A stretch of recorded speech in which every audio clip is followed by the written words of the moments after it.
हरि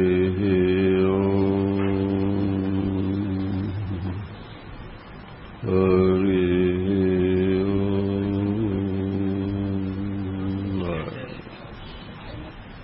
गुरुर्ब्रह्मा गुरुर्विष्णु गुरुर्देवो महेश्वरः गुरु साक्षात् परब्रह्म तस्मै श्री गुरुवे नमः। वसुदेवसुतं देवं कंसचाणूरमर्दनं देवकी परमानन्दं कृष्णं वन्दे जगद्गुरुम्। मूकं करोति वाचालं पंगुं लंघयते गिरिं यत्कृपातमहं वन्दे परमानन्दमाधवम्। ॐ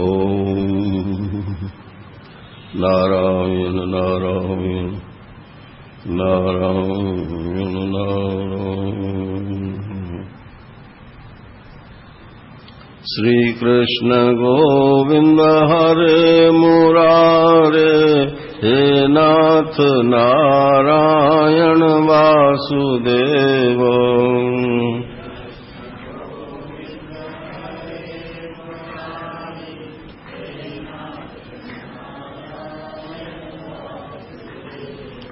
श्री कृष्ण गोविंद हरे मुरारे हे नाथ नारायण वासुदेव।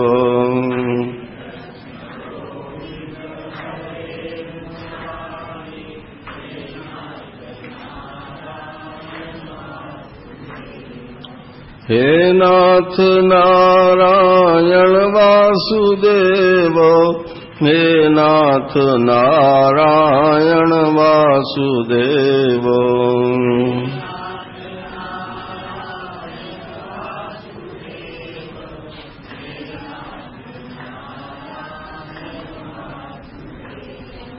श्री कृष्ण गोविंद हरे मुरारे हे नाथ नारायण वासुदेव।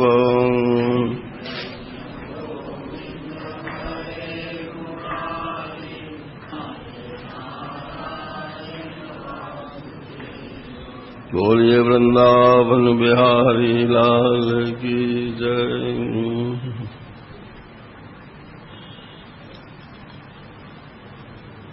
प्रचेताओं के जो पिताजी थे प्राचीन बर्री, उनका तो मोक्ष हो गया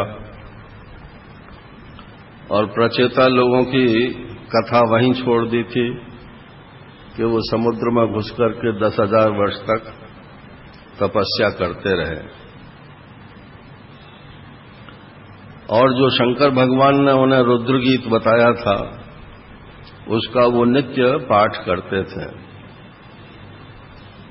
तो 10,000 वर्ष में वो तपस्या सफल हुई। अब आज के हिसाब से भी लगाओ तो कितने दिन बैठेंगे। तो सामान्य तपस्या से परमात्मा की प्राप्ति नहीं होती और तपस्या से नहीं होती ये भी बात है, क्योंकि वो तो ईश्वर की इच्छा के ऊपर निर्भर करता है कि अगर भगवान नहीं चाहते आपसे मिलना तो क्यों आएंगे, और यदि वो चाहते हैं तो आपके 1 मिनट को भी जो है आधा सेकंड में ही मान लेंगे। अरे हाँ आ गया, बस इतना ही काफी है, चलो इसको दर्शन दे दो। तो ध्रुव जी को 6 महीने में ही दे दिया। तो ऋषियों में ये चर्चा चली कि ध्रुव जी में ऐसी क्या खास बात थी कि 6 महीने में ही दर्शन हो गए। तो ऋषियों ने कहा कि हम भगवान को अब पूजा अर्चा नहीं करेंगे, हम इतने वर्षों से लगे हुए हैं, कुछ फल नहीं मिला। और ध्रुव जी को 6 महीने में ही मिल गया। भगवान ने कहा कि भाई ये तो ईर्ष्या से जले जा रहे हैं, इनका भी कुछ इलाज करना चाहिए। तो एक महात्मा का या ब्राह्मण का रूप धर के वो आए और उन्होंने कहा महात्माओं चलो आपको हम सैर करा दें। तो समझ लो नर्मदा जी थी वहां। तो नर्मदा जी नहीं, जमुना जी रही होंगी। तो नाव थी, उस पर सब वो महात्माओं को बैठा लिया और वो खेता हुआ नाव को चला। अब एक जगह पहुंचा तो देखा एक सफेद सफेद पहाड़ है। महात्माओं ने कहा हम तो यहां कई बार आए हैं लेकिन हमने तो कोई पहाड़ देखा नहीं, आज ये पहाड़ क्या है? क्यों भाई, तुमको मालूम है ये किस चीज का पहाड़ है? बोले हाँ, ये हड्डियों का पहाड़ है। बोले किसकी हड्डियां हैं? कि ये ध्रुव जी की हड्डियां हैं। कि ध्रुव जी? कि हाँ, जो उन्होंने पूर्व जन्मों में तपस्या कर करके और शरीर छोड़ दिए तो उनकी हड्डियां इकट्ठी कर दी गई हैं। जब उस पहाड़ को देखा तो उन महात्माओं की समझ में आया कि ये एक जन्म का चक्कर नहीं है नारायण। जहां आपको लगता है कि 6 महीने में दर्शन हो गए, वहां कितने जन्मों से वो इस तरफ लगा हुआ है इसका किसी को पता नहीं है। लगता ऐसा है कि बहुत जल्दी हो गया। तो आप लगे रहो, बस ये बात इसमें मुख्य है। 10,000 वर्ष हो चाहे कितने भी वर्ष हो, आप एक कदम चलते हो तो भगवान भी एक कदम चलते हैं। ये यथा मांग प्रपद्यन्ते तांस तथैव भजाम्यहम्, गीता का ही वचन है। जो मुझको जिस भाव से भजता है मैं भी उसको उसी भाव से भजता हूं। नारायण, तो आप एक कदम चलोगे तो भगवान भी एक कदम चलेगा, लेकिन भगवान के एक कदम में तो सारी दुनिया नप जाती है। और आपके एक कदम तो 3 फुट का होगा, 4 फुट का होगा। तो इसलिए हिम्मत नहीं हारना। अभी भगवान चले नहीं है, बस ये समझ लो। जिस दिन वो एक कदम भी रख देंगे आप तक पहुंच जाएंगे। एक कदम कब रखेंगे? बोले ये निर्णय उन्हीं के ऊपर छोड़ो। अपनी प्यास बढ़ाओ, प्यास। तो प्रचेताओं को 10,000 वर्ष में भगवान ने सुनी और भगवान उनके सामने प्रकट हुए। उन्होंने कहा बोलो वरदान मांग लो। बोले महाराज हम तो पैदा हुए तो पिताजी ने कहा संतान पैदा करो, तो हम तो इसलिए तपस्या कर रहे थे। तो बोले तुम्हारे पिताजी तो अब परलोक सिधार गए, उनकी तो मोक्ष हो गई। अब तुम वापस जाओगे तो तुम्ही को राज्य करना पड़ेगा। और रह गई संतान की बात, तो उसके लिए एक अच्छी पत्नी चाहिए। तो यहां जंगल में एक अप्सरा की लड़की है, उसका नाम है प्रमलोचा, लड़की का नाम है मारिशा। तो वो कंडू ऋषि की तपस्या भंग करने आई थी, तो लड़की उसको हो गई। लड़की को छोड़ करके वो चली गई। तो इन पेड़ पौधों ने उसको पाल लिया। तब वो इन पेड़ों के पास में है लड़की, इससे उस लड़की को ले लो और तुम जितने हो सब एक साथ उससे शादी कर लो। अब ये बात आपको अनोखी लगेगी, क्योंकि एक पत्नी व्रत जो है आजकल चल रहा है। मतलब भगवान राम के टाइम से तो चालू हो ही गया है। उससे पहले एक पत्नी व्रत नहीं था, एक एक के कई कई पत्नियां होती थीं। भगवान राम ने इस व्रत को चालू किया और कानूनन तो आज भी एक पत्नी व्रत है, लेकिन गैर कानूनी तो सब चलता ही है। तो वो समुद्र से निकले और देखा कि खूब पेड़ पौधे बढ़े हुए हैं, तो उन्होंने लंबी लंबी श्वास ली, जिससे उनके मुंह से अग्नि निकली और वो सब पेड़ पौधे जलने लगे। तो पेड़ पौधों ने कहा कि हमको जलाओ मत, ये हमारी कन्या है, इसको तुम स्वीकार करो। तो उसको मारिशा के साथ प्रचेताओं ने विवाह कर लिया और उसके बाद राज्य करने लगे। इनकी भी बहुत बड़ी संतानें हुई। नारायण।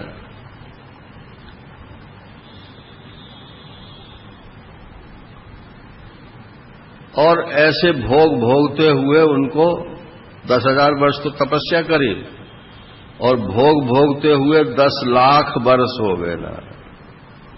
कहां तो भगवान के दर्शन हो गए, और कहां जब भोग में लगे तो सब भूल गए, भगवान भी भूल गए और सब भूल गए। नारायण। ये चक्कर कुछ माया का ऐसा ही है। 10 लाख वर्ष के बाद उनको याद आई कि अरे भगवान ने हमको दर्शन दिया था, और नारद जी के कहने से ही तपस्या करने गए थे ये वहां। तो अब फिर नारद जी के पास चलते हैं। तो नारद जी के पास पहुंचे और उनसे कहा, महाराज आप जो है हमको उपदेश करो। नारद जी ने कहा, अब कोई चारा नहीं, अब छोड़ छाड़ कर जाओ लग जाओ इसमें। तो वो पत्नी को पुत्रों के पास छोड़ करके और चले गए। नारद जी ने उनको उपदेश दिया, तज्जन्मतानि कर्माणि तदायुस्तन्मनो वचः नृणाम येनेह विश्वात्मा सेव्यते हरिरीश्वरः। वही तो जन्म सफल है, और वही कर्म सफल है, और वही मन और वाणी सफल है, जिससे कि परमेश्वर परमात्मा की सेवा होती हो। श्रुतेन तपसा वा किं वचोभिश्चित्तवृत्तिभिः बुद्ध्या वा किं निपुणया बलेनेन्द्रियराधसा किं वा योगेन सांख्येन न्यासस्वाध्याययोरपि किं वा श्रेयोभिरन्यैश्च न यत्र आत्मप्रदो हरिः। ऐसे योग से क्या फायदा, और ऐसे ज्ञान से क्या फायदा, और न्यास माने ऐसे संन्यास से क्या फायदा, और स्वाध्याय अर्थात ग्रंथों के पढ़ने पढ़ाने से क्या फायदा। इसमें ये चारों आश्रम आ गए। स्वाध्याय ब्रह्मचारी के लिए है, न्यास सन्यासी का हो गया, वानप्रस्थी के लिए सांख्य हो गया, गृहस्थ के लिए योग हो गया। तो बोले किंवा श्रेयोभिरन्यश्च, और भी कोई श्रेय का कारण हो तो उससे भी क्या लाभ है, यदि उससे आत्मा के रूप में जो परमात्मा विराजमान है उसका अनुभव नहीं होता है। यथा तरोर्मूल निषेचनेन तृप्यन्ति तत्स्कंद भुजोपशाखा प्राणोपहाराच्च यथेन्द्रियाणाम् तथैव सर्वाहणमच्युतेज्याम्। किसी ने कहा कि भाई ये पेड़ सूखा जा रहा है, तो ऐसा करो कि इसको पानी दो। तो एक एक पत्ती पे पानी डालने लगे। तो दूसरे आदमी ने कहा, अरे भाई एक एक पत्ती पे पानी डालने से पेड़ थोड़ी सींचा जाता है, इसकी मूल में पानी डाल दो तो सब पत्तियों में अपने आप चला जाएगा। इसी प्रकार से ये आत्म तत्व जो है ये सबका मूल है। अगर आप इसको पकड़ लो तो सारे देवी देवता जितने भी भगवान नाम से प्रसिद्ध हैं वो सब इसी के अंदर आ जाते हैं। जिस पे आत्मा का प्रसाद होता है उस पर सब देवताओं का प्रसाद हो जाता है।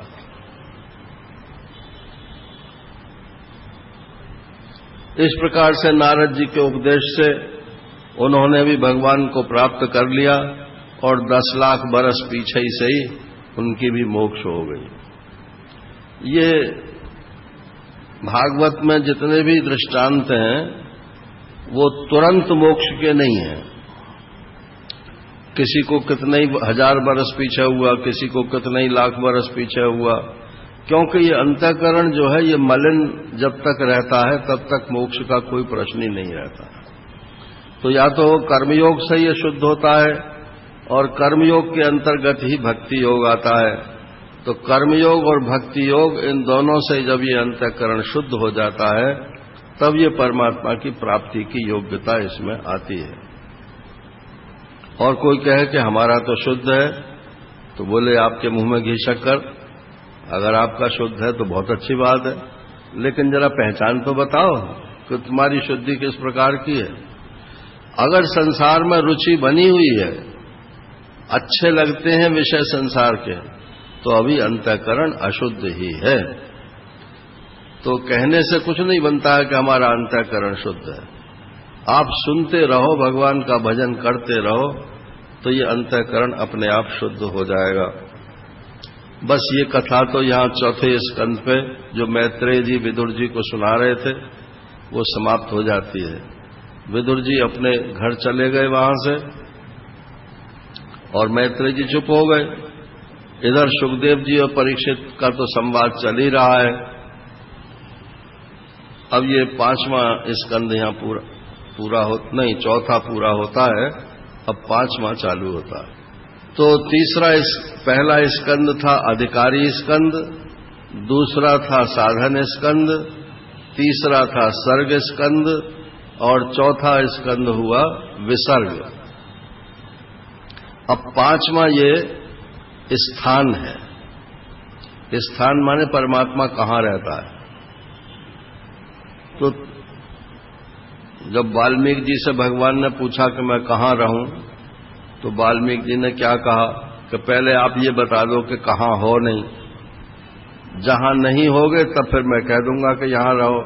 नारायण, जब आप सब जगह से पहले से ही मौजूद हैं तो कहाँ रहूं ये प्रश्न ही नहीं बनता है। नारायण, अब वहां तो ज्ञानी ज्ञानी की टक्कर हो रही है ना, इसलिए वाल्मीकि जी भी उच्च कोटि के महात्मा हैं और श्री राम तो भगवान है ही हैं। तो जह न हो तुम कहूं तो तुम्हें दिखाऊं ठाऊं, तो जहां नहीं हो पहले आप वो जगह मुझे बता दो, फिर मैं बताऊंगा कि यहां रहूं। भगवान ने कहा मैं तो सब जगह हूं। तो बोले नहीं, सब जगह तो हो, लेकिन अंतःकरण में किसी के में हो, किसी के में नहीं हो। तो वहां अंतःकरण के 14 विभाग करके और 14 स्थान पर वाल्मीकि जी ने उनको बताया है। तो पहला स्थान कौन सा बताया है कि उनके हृदय में आप निवास करिए जिनके श्रवण समुद्र समाना, भरहि निरंतर होई न पूरे। जिनके कान जो है वो इतने लंबे हैं, बड़े हैं कि भगवान की कथा उसमें बढ़ती रहती है फिर भी पूरी नहीं होती है। नारायण, तो बोले बस आपके लिए स्थान वही है, उनके यहाँ, उसके मन में आप रहो। तो ये श्रवण भक्ति जो है ये बहुत बढ़िया भक्ति है। बढ़िया क्या, सबसे आसान भक्ति यही है। जप करोगे तो आपको खुद करना पड़ेगा, ध्यान करोगे तो आपको खुद करना पड़ेगा, और तीर्थाटन में जाओगे तो आपको समय चाहिए, शक्ति का व्यय चाहिए, और भी जितने साधन है सब में आपको ही करना है। लेकिन ये श्रवण भक्ति जो है ये ऐसी है कि सुनाता कोई है और फल सुनने वाले को मिलता है। तो श्रवण में कोताही नहीं करनी चाहिए। अब ये 5वां स्कंद जो है ये स्थान का है। भगवान कहाँ कहाँ रहते हैं, तो रहते तो सब जगह हैं, लेकिन खास खास जगह फिर बताएंगे कि यहां रहते हैं। सबसे पहले इसमें प्रियव्रत का चरित्र है। प्रियव्रत ये उत्तानपाद के दूसरे बेटे हैं। उत्तानपाद नहीं, स्वयंभव मनु।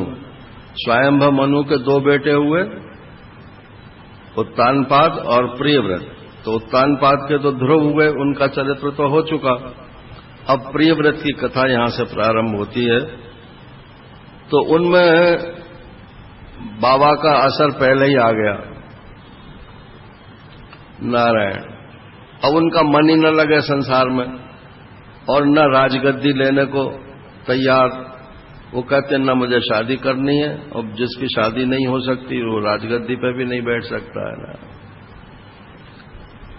तो राज्य लेने कोई तैयार नहीं, और सब में उनको दोष ही दोष दिखलाई पड़े।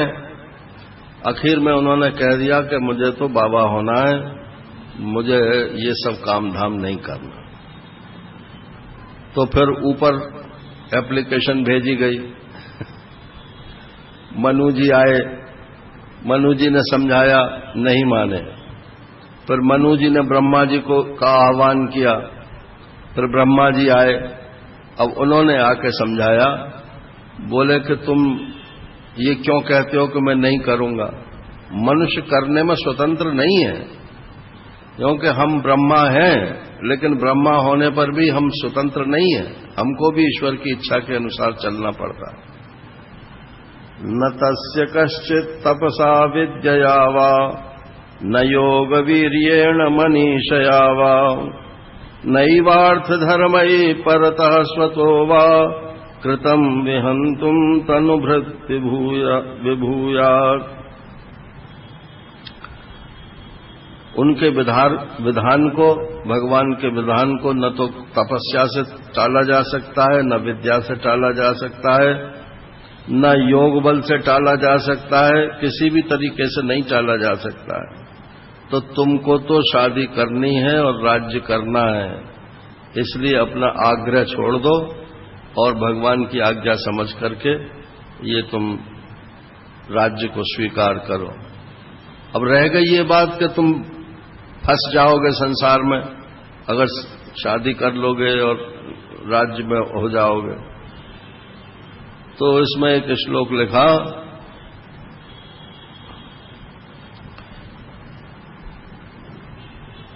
कि जिसकी इंद्रियां वश में है वो तो अगर गृहस्थ में भी रहेगा तो भी नहीं फंसेगा, और जिसकी इंद्रियां वश में नहीं है वो यदि सन्यासी भी हो जाएगा तो भी फंस जाएगा।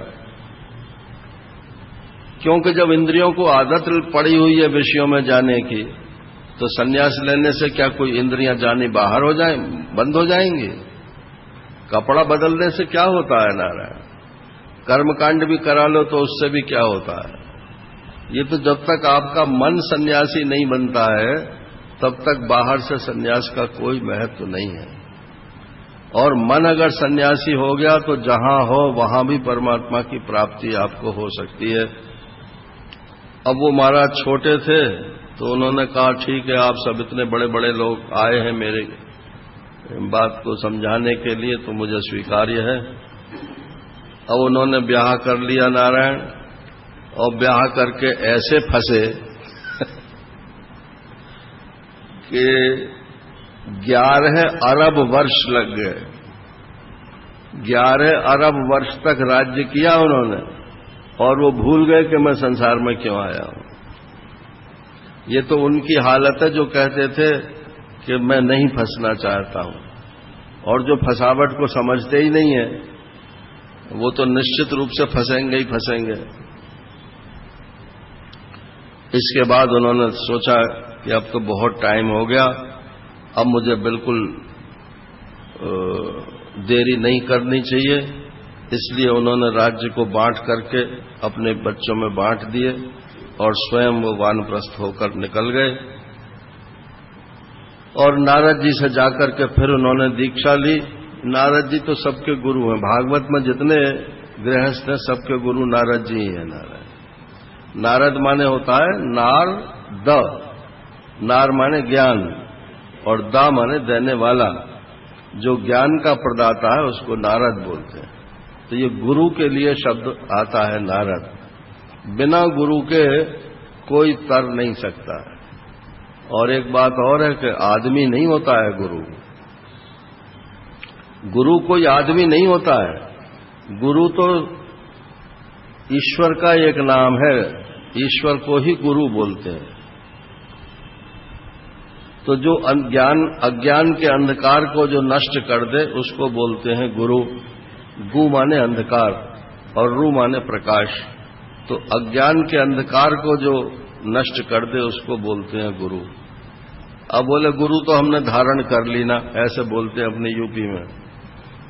तो बोले कि गुरु हमने धारण कर ली ना कर ली ना, तो क्या धारण कर लिया? बोले दीक्षा ले ली, चाई माई कर ली।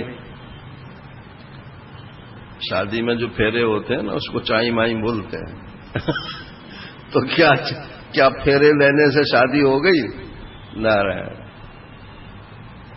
फेरे देने में शादी का एक कर्मकांड हो गया। ऐसे ही दीक्षा का एक कर्मकांड करा लिया। गुरुजी को कुछ पैसे दे दिए, कुछ दक्षिणा और दे दी।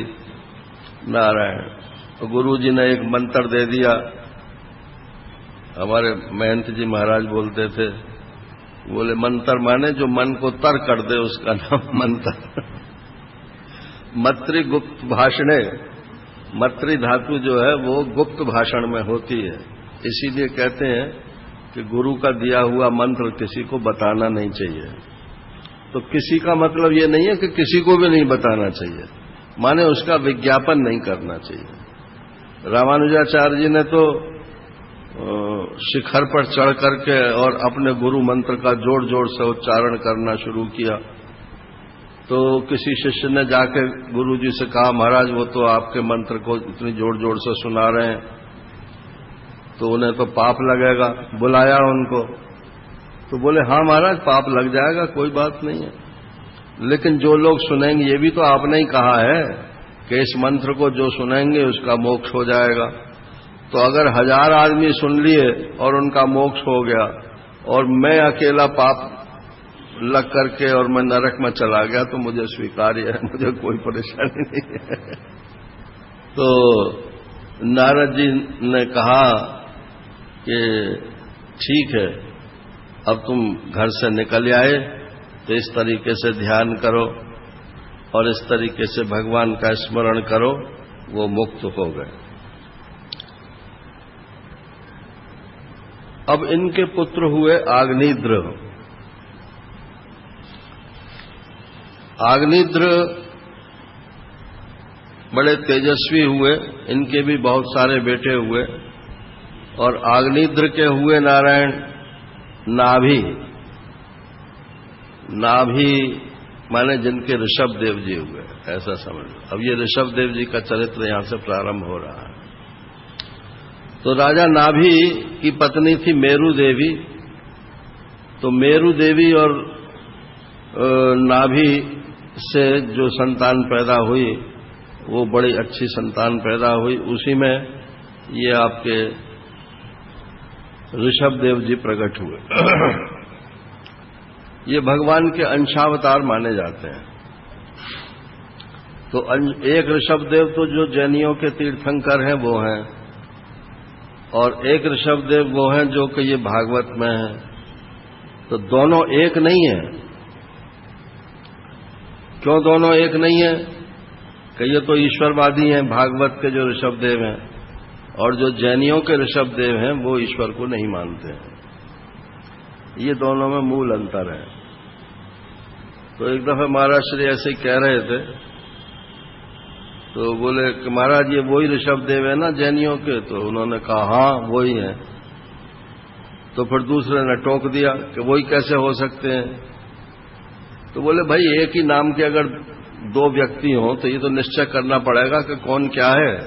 तो ये भागवत के ऋषभ देव दूसरे हैं और जो जैन समाज के ऋषभ देव हैं वो दूसरे हैं। यद्यपि नाम मिलते जुलते हैं और कथा भी उनकी मिलती जुलती है। ऋषभ देव के 100 पुत्र हुए।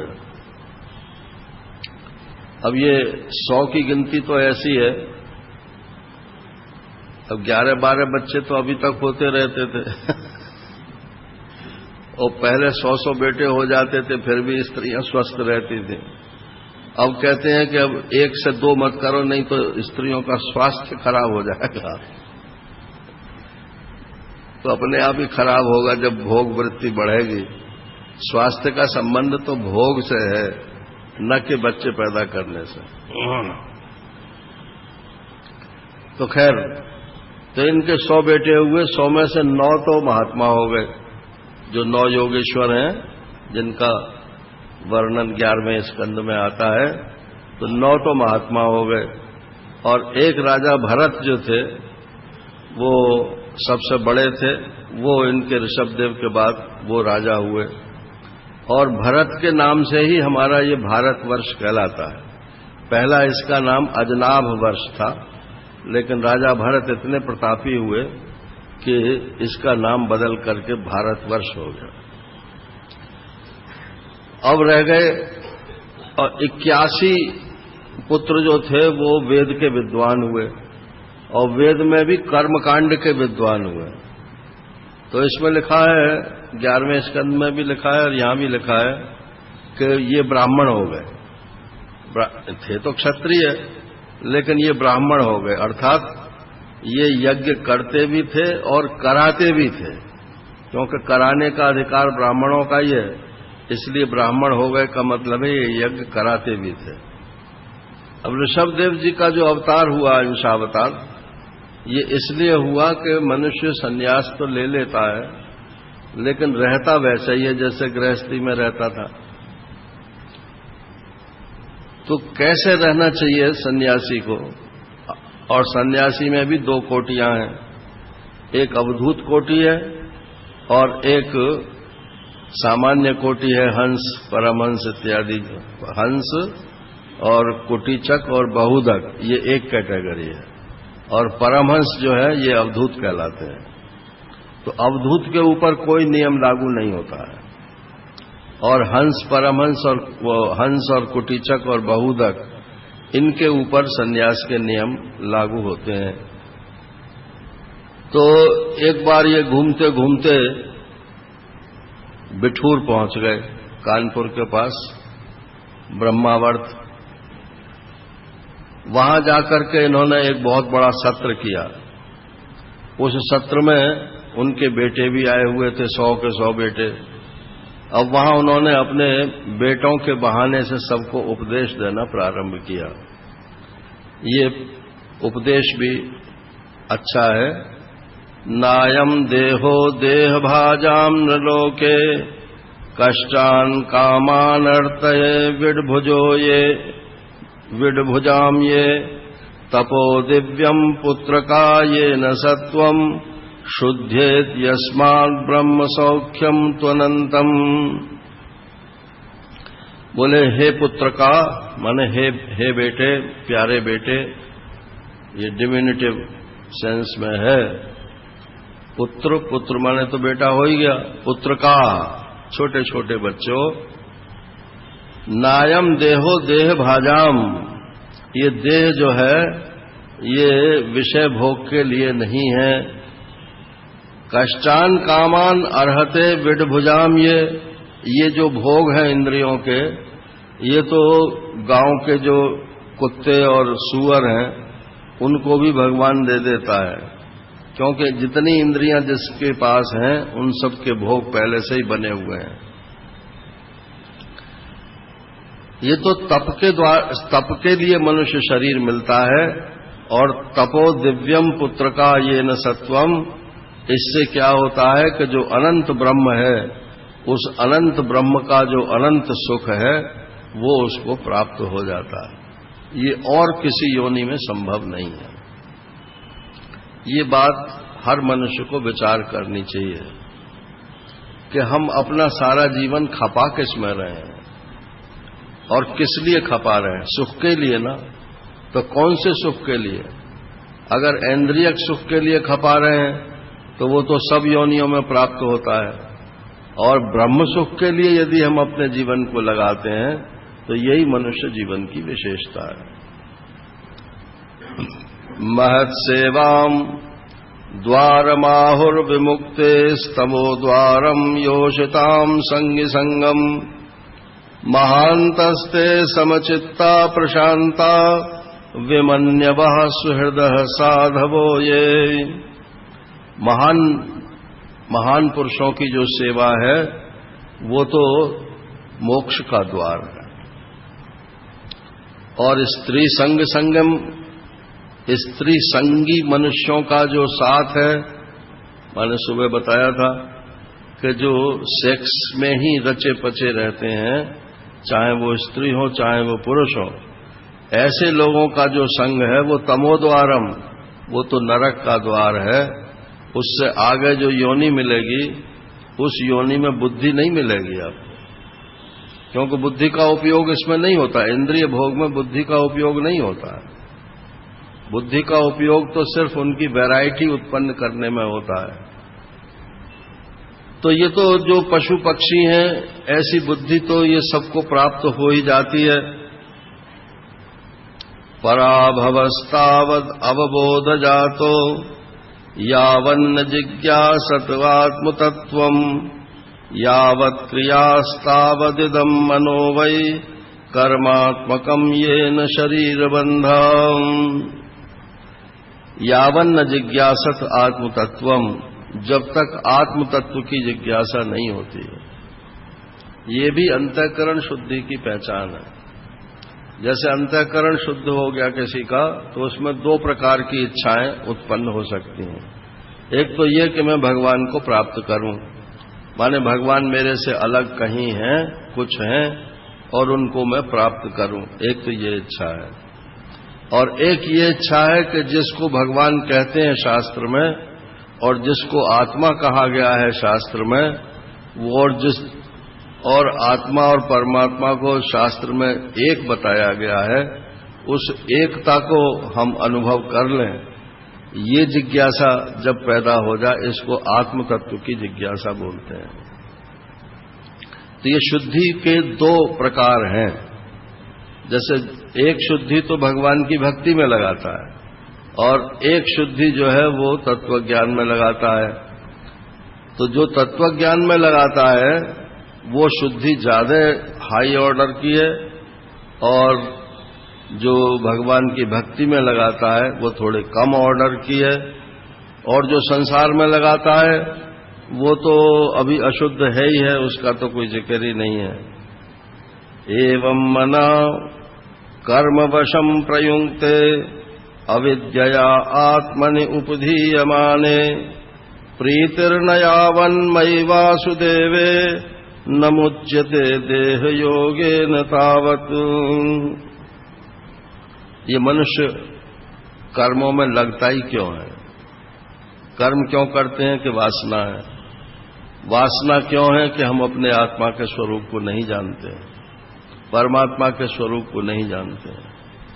अगर इतना भी जान जाए कि परमात्मा ही सब कुछ करने वाला है, और वास्तव में हम करता नहीं है, तो 75% हमारी समस्या हल हो जाएगी।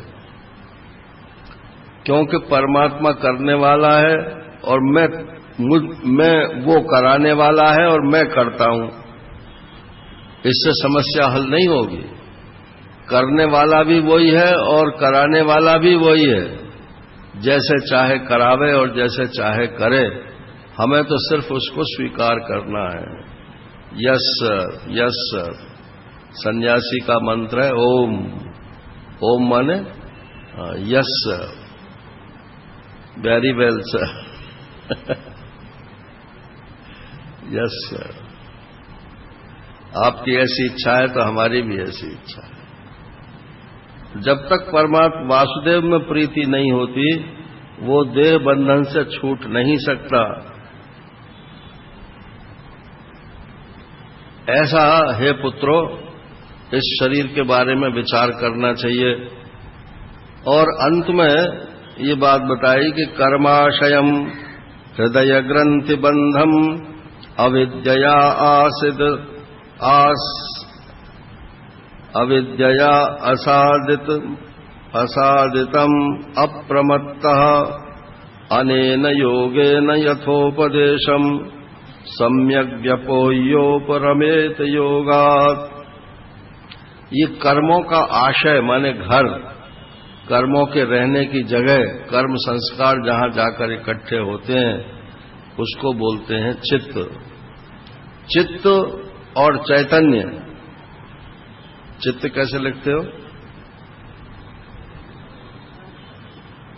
चित्त और चित्त में ची तो दोनों तरफ एक ही है, तो चित्त में ता हलंत है और चित्त में डबलता है। तो अगर डबलता में से पूरा ता निकाल दो तो हलंत वाला ता रह जाएगा। तो चित्त में जो संस्कार हैं वो तो पूरा ता है। अगर वो संस्कार किसी तरह से निकल जाए तो वो चित्त माने शुद्ध स्वरूप रह जाता है। तो अंतःकरण कोई आत्मा से अलग वस्तु नहीं है। संस्कार उसमें मिल जाने से उसी को फिर अंतःकरण कहने लगते हैं। तो कहते हैं इस कर्म संस्कार सब चित्त में रहते हैं, और वहां जाकर चित्त और चित्त दोनों में गांठ पड़ जाती है। ये तकार जो संस्कार है, ये तकार से दोनों में गांठ पड़ जाती है। और कितनी गांठें बन जाती है नारायण, एक गांठ नहीं बनती। चिज्जड़ ग्रंथि तो शुरू में बनती है, ये तो प्रथम ग्रंथि है जड़ और चैतन्य की।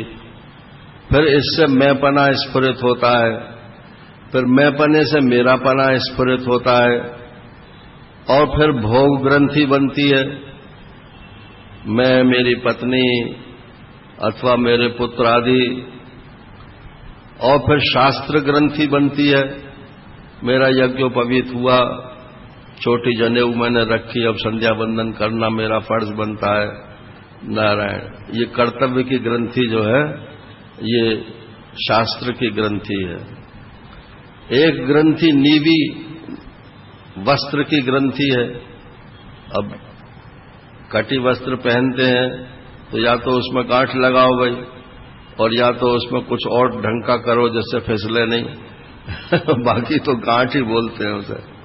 पहले महिलाएं तो गांठ ही लगाती थी, पेटीकोट पहनती थी जो पुराने ढंग की महिलाएं थी सिर्फ गांठ लगाती थी। तो ये भी भोग ग्रंथि है नारायण। जैसे बच्चे को तो कुछ प्रॉब्लम नहीं है नंगे रहने में, जो छोटा बच्चा है उसे होश ही नहीं है कि क्या होता है नंगा और उघाड़ा। और साधु हो जाए, महात्मा हो जाए, तो उसको भी फिर कुछ इसमें गुरेज नहीं रहता है, क्योंकि एक बार तो नितंग नंगा उसे होना ही पड़ता है। अगर संन्यास लेगा तो उसे बिल्कुल विवस्त्र होकर के संन्यास दिया जाता है। तो एक दफे नंगे हो गए तो नंग बड़े परमेश्वर से फिर जो है किसी के भी सामने वो नंगा हो सकता है। एक महात्मा है हमारे, तो वो डराते थे दूसरे लोगों को, खोलूं तो बोले क्यों खोलूं? करे एक दफा खुल गई तो क्या हुआ, अब तो चाहे जब खोल सकते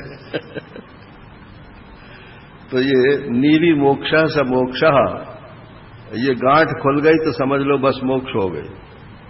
अब जैन साधुओं को ये नंगे रहते हैं तो इनमें कहां प्रॉब्लम होती है कोई। अपने यहां नागा साधु होते हैं, उनको कहां प्रॉब्लम होती है। ये तो सब हमारे दिमाग में घुसाया हुआ संस्कार है। अच्छा, एक शास्त्र की ग्रंथि है हर बात में, शास्त्र में ऐसा लिखा है। अरे तो शास्त्र भी तो लिखे ही गए हैं, अब एक नया शास्त्र और बना लो। लेकिन इतना स्वातंत्र किस बुद्धि में होता है। तो शास्त्र जो है ये भी एक ग्रंथि उत्पन्न करता है। लोक की ग्रंथि होती है, दुनिया क्या कहेगी। हृदय की ग्रंथि होती है जिसको कामनाएं बोलते हैं। एक अज्ञान की ग्रंथि है जो शुरू में मैंने बताई, जीव ग्रंथि जिसे बोलते हैं। और एक प्रारब्ध ग्रंथि होती है, अविद्यालेश जिसको बोलते हैं। बोले तत्व ज्ञान तो हो गया है, लेकिन अभी हम अपना प्रारब्ध भोग रहे हैं। नारायण, तो बहुत बढ़िया तत्व ज्ञान हुआ भाई कि प्रारब्ध भी भोग रहे हो, माने भोक्ता भी बने हुए हो, और वो भी मजबूरी में भोग रहे हैं। का क्या मतलब हुआ कि भोगना पड़ रहा है। तो जो ब्रह्मवेत्ता अपना प्रारब्ध मानता है वास्तव में, तो वो नारायण अभी अज्ञानी ही है, ब्रह्मवेत्ता नहीं है। तो कर्माशयम हृदय ग्रंथि बंधम अविद्या आसिदतम अप्रमत्ता, बिना प्रमाद के इसको काट डालना चाहिए। जिस उपदेश से ऐसा संभव हो जाता है नारायण, उस उपदेश का भी फिर अंत में त्याग कर दे। तुम ब्रह्म हो। अब ब्रह्मपने का जो है एक गठरी सिर पर लाद ली कि मैं ब्रह्म हूं, मैं ब्रह्म हूं। तुम ब्रह्म नहीं हो, मैं ही ब्रह्म हूं ना अगर ब्रह्म तो सामान्य होता है, ये शब्द पारिभाषिक है। सामान्य जो होता है उसमें कोई भार नहीं होता है, और विशेष में भार होता है। तो ब्रह्मपना जो है ये सामान्य है। अगर मैं ब्रह्म हूं तो सब ब्रह्म ही है, सिर पर कोई बोझ ही नहीं है। और मैं तो ब्रह्म हूं और ये ब्रह्म नहीं है, वो ब्रह्म नहीं है नारायण, तो ये तो सिर का बोझा बन गया, ये ब्रह्म ज्ञान नहीं हुआ। इसलिए कहते हैं कि जिससे ये ब्रह्म ज्ञान प्राप्त होता है फिर उस साधन को, उस उपदेश को, फिर उसको भी त्याग देना चाहिए। अब इसी को अवधूति बोलते हैं नारायण। ये सामान्य हंस और कुटीचक बहुधक इनमें ये बात नहीं आती है। गुरुर्न सस्यात् स्वजनो न सस्यात्, पिता न सस्यात् जननी न सस्यात्, दैवं न तत्स्यात् न पतिश्च सस्यात्, न मोचयेत् यद्यः समुपेत मृत्युम। वो गुरु नहीं है और वो स्वजन नहीं है, वो पिता नहीं है, वो माता नहीं है, वो इष्ट नहीं है और वो पति नहीं है, जो कि तुम्हें अपने अज्ञान ग्रंथि से निवृत्त होने का उपाय नहीं बताता। इसलिए बच्चों मेरी बात सुनो और जैसे मैं रहता हूं और जैसा मैं करता हूं उसकी नकल तो मत करना, लेकिन उस बात को समझने की कोशिश करो। इस प्रकार से उन्होंने ये उपदेश दिया। अब ऋषभदेव जी ने सोचा कि अब आगे मैं परमहंस जीवन व्यतीत करूंगा, वो भी एक आदर्श होना चाहिए। तो सब कुछ त्याग करके भरत जी को राज्य दे दिया और वो अवधूत बन करके सब वस्त्र खोल दिए उन्होंने, बिल्कुल नितंग नंगे होकर के घूमने लगे। और लिखा है कि जड़ांध मूक बधिर पिशाचोन्माद वत अवधूत वेशः। जड़ के समान, मूक के जैसे बोल नहीं सकते हैं, बधिर सुनते नहीं हैं, कभी पिशाच की तरह से एक्टिविटी करते हैं, कभी जैसे शराब पी रखी हो ऐसे झूमते हुए चलते हैं, अपनी मौज में रहते थे। तो ये अवधूतों की मस्ती है, कोई क्या समझे कोई क्या जाने ना। ये तो बस सुन के ही हम एक आनंद ले लेते हैं कि हाँ ऐसा भी होता होगा, लेकिन जब इसे रहनी में अपने में आ जाए तब इसका असली आनंद आएगा। अब लोगों ने समझा कि वास्तव में पागल हो गया राजा, तो कोई उस पर पत्थर मारता, कोई धूल फेंकता, कोई गाली बकता। बोले ये तो और अच्छी मुसीबत हुई, मैंने सन्यास क्या लिया। तो बोले कि इनसे भी अपने को हट जाना चाहिए।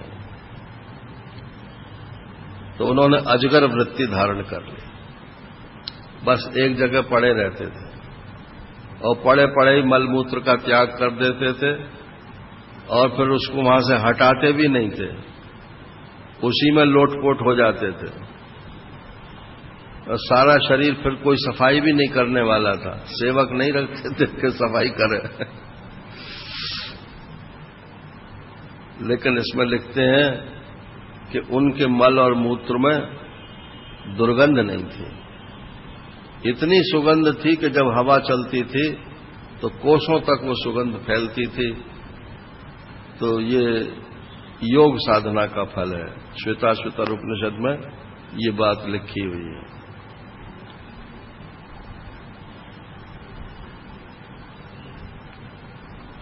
इसके बाद उन्होंने कहा एक आदर्श और प्रस्तुत करना चाहिए। तो अपने मुंह में उन्होंने पत्थर रख लिया और बस पत्थर रखने का मतलब जिससे जरूरत हो तो बोल भी न पावे, न किसी से पानी की कहें न रोटी की कहें। और जब मरे तो जंगल में आग लग गई तो हल्ला मचावे तो कोई निकाल तो ले, कम से कम हल्ला भी नहीं मचा सकते, उसी में जल गए, उसी में उनका शरीर स्वाहा हो गया। जब हमने ये समझ लिया कि ये शरीर हमारा है ही नहीं, तो इसकी रक्षा करने का दायित्व भी हमारा नहीं है, जैसा ईश्वर रखेगा वैसे ही ये रहेगा और उसी में अपने को संतोष रखना चाहिए। अब भरत जी का चरित्र यहां से प्रारंभ होता है। जो राजा भरत थे अब वो राजा हो गए। उनकी पत्नी का नाम था पंचजनी। तो पंचजनी से उनके 5 बेटे हुए और भारतवर्ष ये देश का नाम ही बदल गया। बहुत विद्वान थे और प्रजा का बहुत ख्याल रखते थे।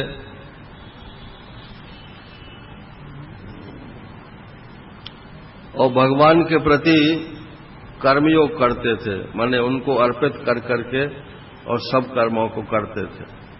उससे क्या हुआ कि उनका अंतःकरण शुद्ध हो गया।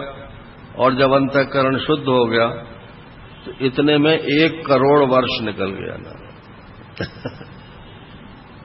अब पहले आयु भी तो ऐसी होती थी ना, तो 1 करोड़ वर्ष हो गए तब जाके अंतःकरण शुद्ध हुआ। तो ये कहना तो बहुत अच्छा लगता है, कर्मयोग कर लो अंतःकरण शुद्ध हो जाएगा। अरे तो कितने दिन में होगा? 1 जीवन में होगा, 2 जीवन में होगा, 10 जीवन में होगा? अब वहां तो लिख दिया 6ठे अध्याय में गीता में, अनेक जन्म संसिद्धिस्ततो याति परांगतिम। अनेक जन्मों में जाकर संसिद्धि होती है। जन्मों में तो 1 जन्म अगर 100 वर्ष का भी मान लो और अनेक कितने मानोगे? जाने कितने तो हो चुके और अभी कितने होंगे नारायण। तब जाकर के अंतःकरण संसिद्धि माने अंतःकरण की शुद्धि होती है। फिर अंतःकरण शुद्धि होने के बाद ब्रह्म जिज्ञासा होगी या न भी हो, ये भी हो सकता है। भगवान की भक्ति में निकल गए तो ब्रह्म जिज्ञासा नहीं होगी, और ब्रह्म जिज्ञासा में निकल गए नारायण तो फिर ब्रह्म ज्ञान कब होगा? कोई गुरु मिलेगा नहीं मिलेगा? वैसे नियम यह है कि यदि सही जिज्ञासा हो गई है तो गुरु तो आसमान से टपक पड़ता है, क्योंकि गुरु ईश्वर ही गुरु होता है, इसलिए उसे गुरु के लिए कोई प्रतीक्षा नहीं करनी पड़ती।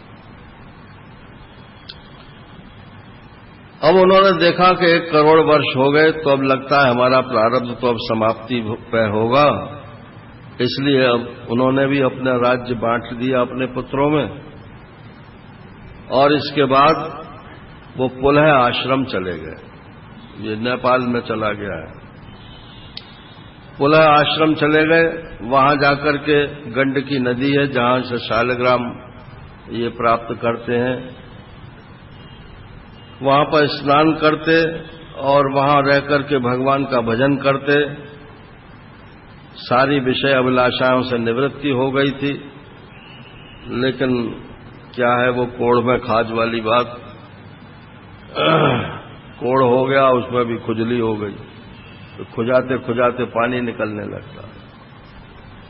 तो सबको छोड़ छाड़ के तो आए, लेकिन एक हरिण के मोह में ऐसे फंस गए कि फिर उनको हरिण होना पड़ा। तो पूछ लिया कि हरिण का मोह कैसे हो गया?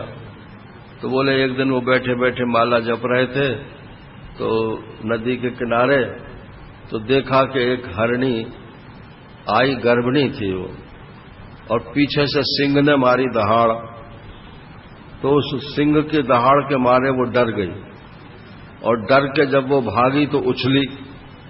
उछलने से उसका गर्भ में जो बच्चा था वो नदी में गिर गया और वो तट पर जाकर के गिरी, वो भी घायल हो गई।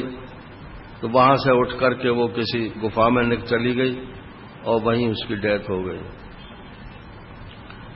राजा ने देखा भरत जी ने कि ये तो बच्चा जो है बेसहारा हो गया, अब इसकी सेवा करना मेरा धर्म है। तो गए और उस बच्चे को उठा लाए और अपने आश्रम पर ले आए। हमारे एक जज स्वामी थे महात्मा जी, तो वो भी यही बात कहते थे। बात तो महाराज जी की है, लेकिन सबसे पहले हमने उन्हीं के मुंह से सुनी। तो वो कहते थे कि उनका कोई गुरु नहीं था। अगर उनका कोई गुरु होता तो बच्चे को उठा लाए, यहां तक तो कोई बात नहीं थी। 2-4 दिन रख करके उसे फिर छोड़ देना चाहिए था उन्हें। लेकिन वो हरणी का बच्चा जान के झोंपड़ी बन जाएगी, ये बात बिना गुरु की वजह से हुई। उन्होंने किसी से पूछा ही नहीं, अपने मन से ही अपना कर्तव्य निश्चय कर लिया। अरे जब तुम छोड़ ही आए सबको, तो अब हरणी कहां रह गई? अपने पोते पोती और नाती पोते 1 करोड़ वर्ष में तो जाने क्या हो गया होगा। तो सबको तो छोड़ के आए, धन दौलत सबको छोड़ के आए, और एक हरणी को बचाने के चक्कर में उस हरणी के मोह में पड़ गए। अब वो महाराज हरणी का बच्चा जो था वो भी इतना हिल गया उनसे कि उनकी कभी पीठ पर चढ़ जाए, कभी सिर पर बैठ जाए, कभी गोदी में आकर वो ध्यान करने बैठे तो उनकी गोद में आकर बैठ जाए। उनका सारा जो भजन था वो सब डिस्टर्ब हो गया। और डिस्टर्ब क्या हो गया? धीरे धीरे सब छूट सा ही गया, बस हरण हरण हरण हरण, यही उनको याद रहा। अरे कहाँ गया रे? जैसे अपने घर के छोटे बच्चों को ध्यान रखती हैं माताएं, अरे कहाँ गया रे? तो बच्चा फिर ऊं करता है तो बोले हाँ अच्छा यहां बैठा रहे, ठीक है। अब एक दिन वो हरण का बच्चा तो बड़ा हो गया, तो उसके दूसरे हरण का झुंड आया उधर, तो उस झुंड के साथ वो भाग गया। कौन किसको पकड़ता है ना? अरे अपने बच्चे क्या आपके साथ रह जाते हैं? बस तभी तक है जब तक ब्याह शादी नहीं होती है। और जब ब्याह शादी हुई तो कहते हैं कि वो पिताजी ऐसा है, जरा मकान नहीं मिलता है अकेले को और रोटी पानी की तकलीफ है, आप कहो तो। ये तो मैं पुरानी बात कह रहा हूं, अब तो सीधे अलग ही होते हैं। तो पिताजी कहते हैं हाँ भाई ले जा बेटा। अब वो तो माताजी तो सोच रही थी कि बहू घर में आ जाएगी तो बनी बनाई रोटी मिलेगी, अब उनको बना के और खिलाओ। नारायण 4 दिन के लिए बाहर से आते हैं तो मेहमान की तरह से रहते हैं, और उनके जो है सासू जी जो है वो सेवा करती रहती। पिताजी कुछ कह नहीं सकते नारायण, ऐसी स्थिति बन गई है। तो हरण का बच्चा तो चला गया। अब इनको ये फिक्र लगी कि कहाँ है, चारों तरफ इन्होंने तलाश किया, कहीं जब नहीं मिला तो बस रात दिन उसी का चिंतन, और उसी चिंतन में इनके प्राण पखेरु उड़ गए। अब चूंकि हरण का ध्यान करते करते शरीर छोड़ा था, इसलिए उनका अगला जन्म जो हुआ वो हरण का ही हो गया। लेकिन भगवान का भजन इन्होंने इतना किया था कि उस भजन के प्रताप से इनको ये स्मृति बनी रही कि मैं पिछले जन्म में राजा भरत था। और वो हरण के जन्म में ही नहीं, जब ये आगे जड़ भरत हो गए हैं तब भी उनको याद रहा आया कि मैं वही राजा भरत था। तो ये भगवान की भक्ति, भगवान का भजन जो है, इसकी भी कोई कम वैल्यू नहीं है। जो अच्छे साधक होते हैं उनको पता चल जाता है कि हमने ये जन्म क्यों लिया है, और पिछले जन्म में हम क्या थे, और क्यों हमारा ये जन्म हुआ, इसका पता चल जाता है। सबको नहीं चलता मगर चल जाता है, और जिनको चल जाता है फिर उनकी स्पीड भजन की बढ़ जाती है नारायण, कि अच्छा इस वजह से तो अब ये गलती हम नहीं दोहराएंगे, और इस जीवन को तो हम सार्थक बनाएंगे ही बनाएंगे। और महाराज उस हरण के योनि में भी उनको ये याद रहा आया कि मैं राजा भरत था, तो बोले अब किसी तरह से ये हरण की योनि खत्म हो तब जाके आगे बात चले, क्योंकि पशु योनि में तो परवशता ही परवशता है, पराधीनता है। तो इन्होंने क्या किया कि अनशन करना शुरू कर दिया, कुछ खाते नहीं थे। जैन धर्म में भी है ये और अपने यहां भी है। यदि किसी से कोई ऐसा पाप बन जाए और कि उसमें शरीर छोड़ना अनिवार्य हो जाए, तो बस यही है कि अनशन शुरू कर दे, कुछ खावे नहीं, कुछ पीवे नहीं, पहले खाना छोड़ दे और फिर जब शरीर जिंदा तो रहा हवे पानी के जरिए से, लेकिन खावे नहीं, तो मेद कम हो जाएगा, सिकुड़ जाएगा शरीर, फिर पानी भी छोड़ दे। हमने एक ऋषिकेश में थे महात्मा, उनको देखा, वैसा खूब अच्छे तकड़े थे, लेकिन किसी वजह से उन्होंने शरीर छोड़ा तो ऐसी जैसे मुट्ठी होती है ना, इतने छोटा उनका शरीर हो गया, और फिर एकादशी के दिन उनका प्राण चला गया। तो इन्होंने अनशन शुरू कर दिया और बस ये बाट जोहते रहे कि कब मेरे प्राण छूटे, कब मेरे प्राण छूटे। आखिर जल्दी ही उनका वो हरण शरीर जो था वो खत्म हो गया, और ये फिर हरण भी बन के वहीं पहुंचे थे गंडकी नदी पे ही, क्योंकि वो पुराना संस्कार था ना। आज आप बंबई में बैठे हो तो इसका मतलब कि आपका कोई ना कोई पुराना संस्कार बंबई का है जो आपको यहां ले आया है। अब अगर ऋषिकेश बद्रीनाथ का संस्कार बनाओगे तो उसमें टाइम लगेगा, और अब तो यह है कि संस्कार बने ही नहीं, यहीं से हेलीकॉप्टर से मुक्त हो जाए। नारायण, ये ज्ञान मार्ग जो है ये हेलीकॉप्टर का मार्ग है और बाकी के जो मार्ग हैं वो कोई ट्रेन का है, कोई हवाई जहाज का है, कोई कैसा ही है, कोई कैसा ही है। ये तो जहां हो बस वहीं से उठ जाओ ऊपर। तो जब ये हरण का जन्म छूटा तब ये ब्राह्मण कुल में ये पैदा हुए। पहले क्षत्रिय थे और क्षत्रिय के बाद फिर ब्राह्मण कुल में पैदा हुए। तो इसमें यह लिखा है कि चूंकि इनका ये अंतिम जन्म था, अब ब्राह्मण का मतलब आजकल जो ब्राह्मण शब्द का अर्थ है उससे मत लगाना। ब्राह्मण शब्द का मतलब था जो वेदवादी लोग होते थे, सिर्फ वेद का ही पारायण करते थे और कुछ नहीं करते थे, अपने कमाई पेट भरने के लिए और कुछ नहीं करते थे।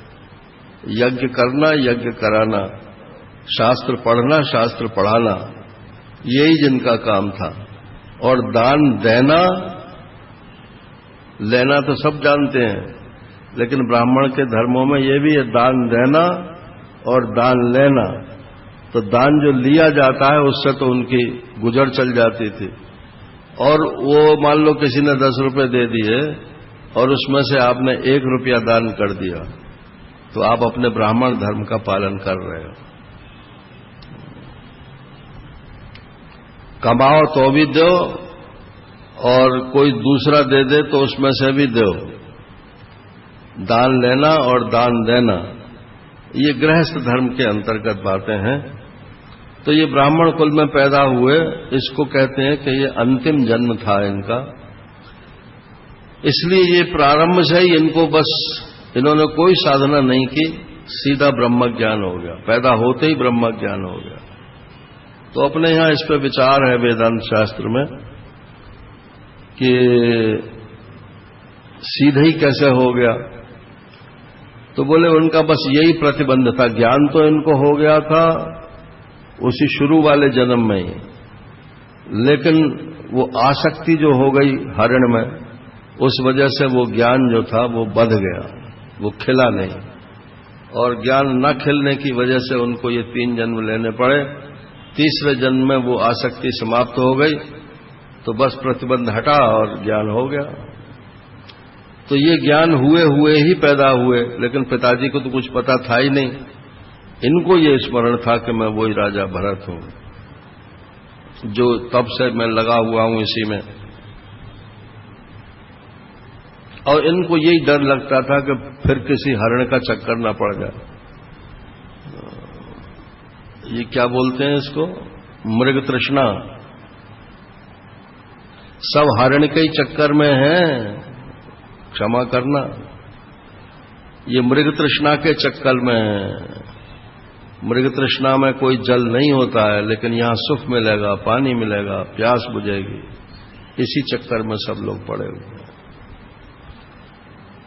तो इसलिए ये डरते थे, लोगों से किसी से बात ही नहीं करते थे। और कभी कभी तो ऐसे दिखाते थे जैसे पागल हों, मूर्ख हों, अंधे हों, बहरे हों। पिताजी ने कहा, भाई ये ब्राह्मण का पुत्र कहीं ऐसा ही न रह जाए, इसलिए इसको पढ़ाना शुरू किया। क्या पढ़ावें? तो बोले ब्राह्मण का बेटा है तो गायत्री तो इसको सिखाई दें। माने यज्ञोपवीत हो गया, उनका अभिप्राय। यज्ञोपवीत हो गया तो गायत्री सिखाई। अब गायत्री सिखाई तो गायत्री सीख के ही न दें। ये ऐसा थोड़ी गायत्री आती नहीं थी उन्हें तो पहले जन्मों से ही आती थी, लेकिन वो बोल कर देते ही नहीं थे। एक चुटकुला है कि वो कोई माताजी जो है अपने बच्चे को ले गई दाखिला कराने के लिए। आजकल तो उनकी भी इंटरव्यू होता है ना अच्छे स्कूलों में, तो अच्छे स्कूल में ले गई।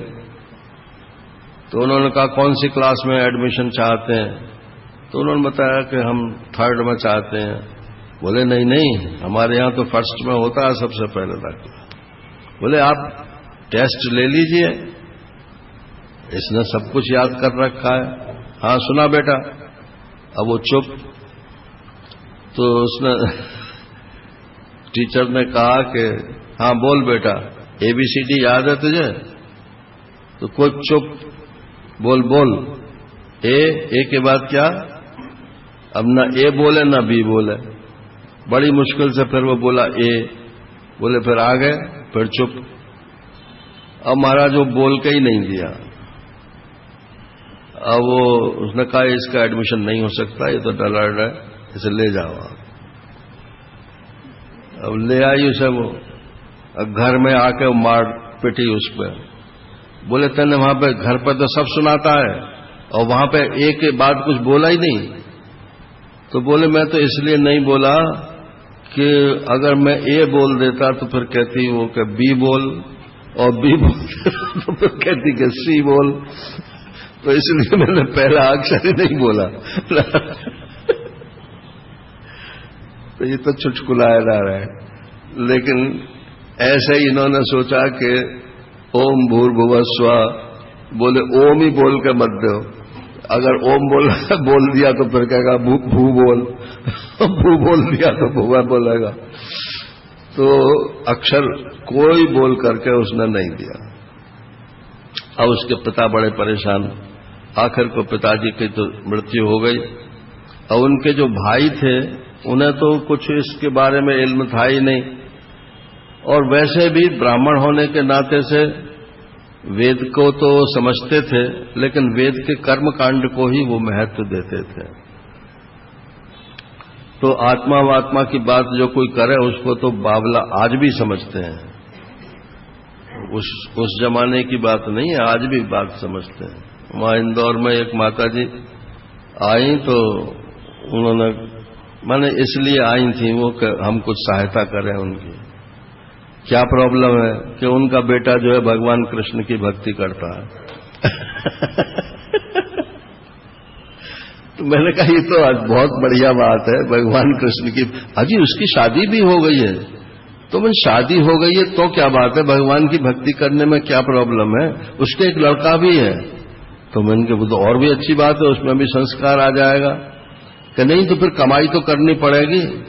तो मैंने कहा क्या आपसे लेता है वो? कि नहीं हमसे तो नहीं लेता है, लेकिन बस पेट भर लेता है, कम से कम इतना तो उसे कमाना ही चाहिए। नारायण। तो आज भी जो आत्मा परमात्मा की तरफ चलता है उसको लोग अच्छा थोड़ी समझते हैं, यही समझते हैं बावला है। तो उनके भाइयों ने कहा कि ये तो बावला किसी काम का नहीं है। मोहल्ले वाले भी उनसे कुछ न कुछ काम लेते रहते थे। बोले हमारी सब्जी ले आ, हमारा आटा पिसवाला। अब वो जो कोई जो कुछ कहे वो उसी को कर देते थे, क्योंकि उन्हें किसी से बोलना तो था नहीं और घर में पड़े रहना भी नहीं था। तो भाइयों ने देखा कि हमारी तो बड़ी बदनामी हो रही है, तो उन्होंने कहा तू खेत पे जा। बोले खेत पे क्या करूं जाके वहां? तो बोले यहां की मिट्टी जो है वो वहां डाल दे। एक जगह गड्ढा था, बोले एक जगह ऊंचा था, तो बोले यहां की मिट्टी वहां डाल दे, बस यही कहा उन्होंने, हाथ से बता दिया होगा। अब शाम को जब वो लौट के आए तो गड्ढा और गहरा गड्ढा हो गया और जो पहाड़ था वो और पहाड़ हो गया। तो बोले ये क्या किया कल? तो बोले तुमने यही तो कहा था यहां की मिट्टी वहां डाल दे, तो मैंने यहां की मिट्टी वहां डाल दी। अरे मैंने बताया नहीं था कि यहां की मिट्टी वहां डाल, कि मैंने नहीं देखा आपने हाथ कहां रखा कहां नहीं रखा। तो उसकी भाभी बोली कि ये तो जब इसके मतलब का भी नहीं है तो इसको अब रोटी देना बंद कर दो। रोटी देनी जब बंद हो गई, लेकिन वो तो फिर भी मोटा हुआ पड़ा रहता था, क्योंकि भगवान का भजन जो करता है तो शक्ति का स्रोत तो वो एक ही है, और कोई ना कोई कहीं ना कहीं से भोजन मिलता ही है। अजगर करे न चाकरी और पंछी करे न काम, दास मलूका कह गए सबके दाता राम। तो अजगर वृत्ति वाले को भी वो देता है। तो फिर बोले कि ये मोटा कैसे हो रहा है? इसका मतलब चुरा के खाता होगा। तो बोले इसको घर से निकाल दो। तो उन्होंने कहा जा तू अब घर से निकल जा। बोले बहुत अच्छा, जान छूटी नारायण, अपने आप छोड़ना नहीं पड़ा, छुड़ा दिया लोगों ने।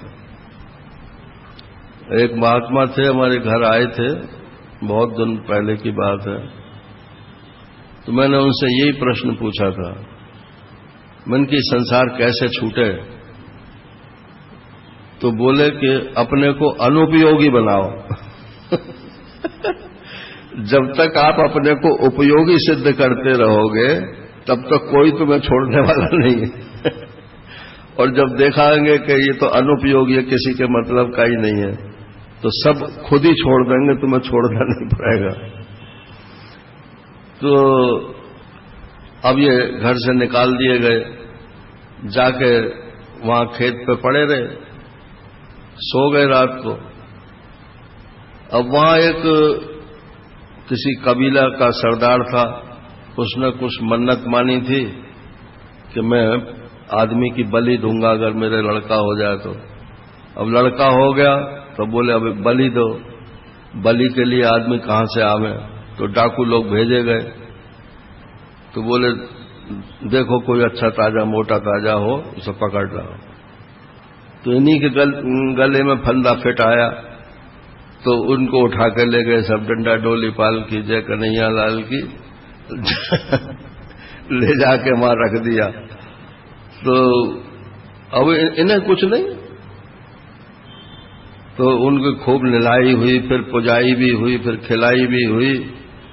अब अपना ये खिलाया तो खा लिया, निलाया तो नहा लिए, नारायण। अब अगली बात का तो इनको पता नहीं था कि अब सिर कटने वाला है। तो उनका सिर इस पर रखो, तो इस पर सिर रख दिया उन्होंने। और सरदार ने बलि देने के लिए अपना खड्ग उठाया। अब जैसे ही खड्ग उठाया तैसी देवी की जो मूर्ति थी वो एकदम फट गई, जा रहा है तड़तड़ा करके। बोले मनुष्य की बलि की बात तो इसने कही थी, लेकिन ब्रह्मनिष्ठ की बलि देगा ये मैं बर्दाश्त नहीं कर सकता। तो उसी खड्ग से उस सरदार का भी गला काट दिया और उसके सब साथी लोग वहां से भाग गए और देवी ने आशीर्वाद देकर के वहां से उनको रवाना कर दिया। बोले जाओ तुम्हें अब जहां जाना हो। अब ये फिर आकर के अपने किसी खेत पर पड़ गए। अगले दिन जो है राजा रघुगण सौवीर सौराष्ट्र का जो है राजा, वो गंगा सागर जा रहा था सत्संग करने के लिए कपिल देव जी का। अब रास्ते में एक कहार जो था पालकी का वो बीमार पड़ गया। तो उन्होंने कहा महाराज अब तो 3 ही कहार रह गए, कैसे चलें? तो बोले कोई भी बेगार में पकड़ लो जो पड़ा हो इधर उधर। तो देखा तो अपने ये मोटे ताजे पड़े ही थे, तो इनको उठा कर कहा कि क्या करना है? कि इसको पालकी ढोनी है। पालकी में लग गए नारायण। अब ये भी हर चीज का एक कला होती है ना। तो चारों आदमी जब उसमें जुटे हुए हैं तो चारों की चाल एक जैसी होनी चाहिए, तब तो पालकी नहीं हिलेगी। और एक जल्दी चले एक धीमे चले तो पालकी तो हिलेगी। अब राजा की पालकी बार बार हिले तो उसने कहा कि ये तुम लोग क्या कर रहे हो, आज क्या नई पालकी ढो रहे हो? तो कहारों ने कहा महाराज हमारा कोई कसूर नहीं है, ये जो नया पालकी ढोने वाला आया है ये चाल में चाल मिला के नहीं चलता है। अब उसने देखा कि कौन है, तो देखा खूब मोटा ताजा आदमी है और वो पालकी में लगा हुआ है। तो उसने व्यंग किया। इसमें ये सब गद्य में है, ये 5वां स्कंद जो है ये गद्य में है, इसलिए मैं हिंदी बोलता हूं। तो उसने कहा राजा ने कि अरे भैया बड़े दुख की बात है, मुझे लगता है तुम थक गए हो शायद। हाँ तुमने ही तो पालकी ढोई है, बाकी तो 3 तो कुछ सहायता किसी ने की नहीं है, और थक भी गए हो और शायद तुम्हारे शरीर में ताकत भी नहीं है, देखने में ही मोटे ताजे लगते हो। नारायण कुछ खाया पिया नहीं होगा, लगता है बुढ़ापे ने तुम्हारा शरीर दबा रखा है। तो वो व्यंग कर रहा था, मतलब इन्होंने वो बात सुनते रहे, कुछ जवाब नहीं दिया, ऐसे ही धीरे धीरे चलते रहे। फिर जो झटके लगे, जब फिर झटके लगे तो फिर वो नाराज हुआ राजा। उसने कहा कि अरे तू मेरी आज्ञा का उल्लंघन कर रहा है, मालूम होता है तू प्रमादी है। अभी मैं जानता नहीं मैं राजा हूं, तेरा इलाज अभी कर देता हूं, तेरे होश ठिकाने आ जाए। अब असली बात ये थी कि राजा को तो अभिमान था और जड़ भरत को तो अपने शरीर का ही अभिमान नहीं था, तो और किस बात का अभिमान करते। तो वो तो इस बात को समझता नहीं था। दूसरा एक आधिदैविक कारण भी था, और आधिदैविक कारण ये था कि ये जो राजा रहुगण था ये वो ही हिरण्य का बच्चा था और ये राजा भरत थे। तो देखो हिरण्य का बच्चा संत में आसक्ति करने से राजा हो गया, मनुष्य हो गया और मनुष्य में भी राजा हो गया, और संत हिरण्य में आसक्ति करने से हिरण्य हो गया और उसको 3 जन्म का चक्कर पड़ गया। तो ये बात समझनी चाहिए, सोचनी चाहिए। तो वो तो जानते थे कि ये वही हिरण्य का बच्चा है, इसलिए उस पर कृपा करने का वो मौका ढूंढ रहे थे कि इस पर किसी तरह से कृपा करें। तो जब वो उसने कहा कि मैं तेरा इलाज कर दूंगा, तेरे होश ठिकाने आ जाएंगे, तब वो बोलना शुरू करते हैं जड़ भरत। त्वयोदितं व्यक्तम अविप्रलब्धम भर्तुः समे स्याद् यदि वीरभारः गन्तुर्यदि स्याद् अधिगम्य मध्वा पीवेत राशौ न विदाम प्रवादः। राजन तुमने जो कहा ठीक ही कहा। तुम कहते हो कि तुम्हें भार लग रहा है, तो भार तो उसको लगेगा जो भार ढोएगा। मैं तो शरीर ही नहीं हूं, तो मेरे ऊपर कोई भार ही नहीं है नारायण, तो मुझे भार क्यों लगेगा? और रास्ता तो उसके लिए होता है जो चलता है। मैं तो निष्क्रिय आत्मा हूं, मैं तो कुछ चलता ही नहीं हूं। इसलिए तुम्हारा ये सब कहना बहुत मोटी बुद्धि जाहिर करता है। मोटा है तो शरीर है, थका है तो शरीर है। नारायण मैं तो इनमें से कुछ हूं ही नहीं। स्थौल्यम कार्श्यम व्याधय आधयश्च क्षुत्रिड भयम कलिरिच्छा जरा च निद्रा रति मन्यु रहम मदः शुचो देहे न जातस्य हिमे न संति। मोटा होना, पतला होना और रत होना, विरक्त होना, ये सब शरीर के धर्म है। सोना, ये मेरे तो कोई धर्म नहीं है। मैं तो आत्मा हूं, मेरे में इनका रत्ती भर भी कोई लेश नहीं है। तो जीवन मृतत्वं नियमेन राजन आद्यन्तवद्यत् विकृतस्य दृष्टम् स्वस्वाम्य भावो ध्रुवैड्य यत्र तर्हि उच्यते सौ विधिकृत्य योगः। जो विकारी वस्तुएं हैं उनमें ही जन्म मरण देखा जाता है, इसलिए बुढ़ापा इत्यादि जितनी ये अवस्थाएं हैं ये सब शरीर की ही अवस्थाएं हैं, मेरी तो कोई इनमें से अवस्था नहीं है। तुम कहते हो तुम राजा हो और मैं प्रजा हूं, तो ठीक है, ये व्यावहारिक बुद्धि है और इसके सिवाय कुछ नहीं है। परमार्थ दृष्टि से कौन सेवक है, कौन स्वामी है? तुम्हें स्वामित्व का अभिमान है और मैं तो भाई मत उन्मत्त जड़ के समान रहता हूं, इसलिए मेरा तुम क्या इलाज करोगे? और इलाज करके तुम्हें मिलेगा भी क्या? मैं जब पहले से ही मरा हुआ हूं तो मेरे को मार करके तुम्हें और क्या फर्क पड़ना है? अब महाराज उसने ये जो बातें कही तो राजा के होश फाख्ता हो गए। उन्होंने कहा ये तो कोई महात्मा मालूम पड़ता है, सामान्य बोझ ढोने वाला तो ये शब्द निकाल नहीं सकता मुंह में से। तो वो पालकी रुकवा के पालकी से उतर पड़ा।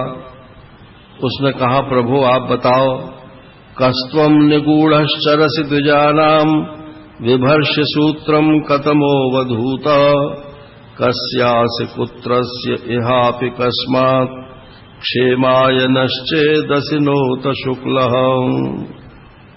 आप कौन हैं और ये छिपा करके अपने को क्यों घूम रहे हैं?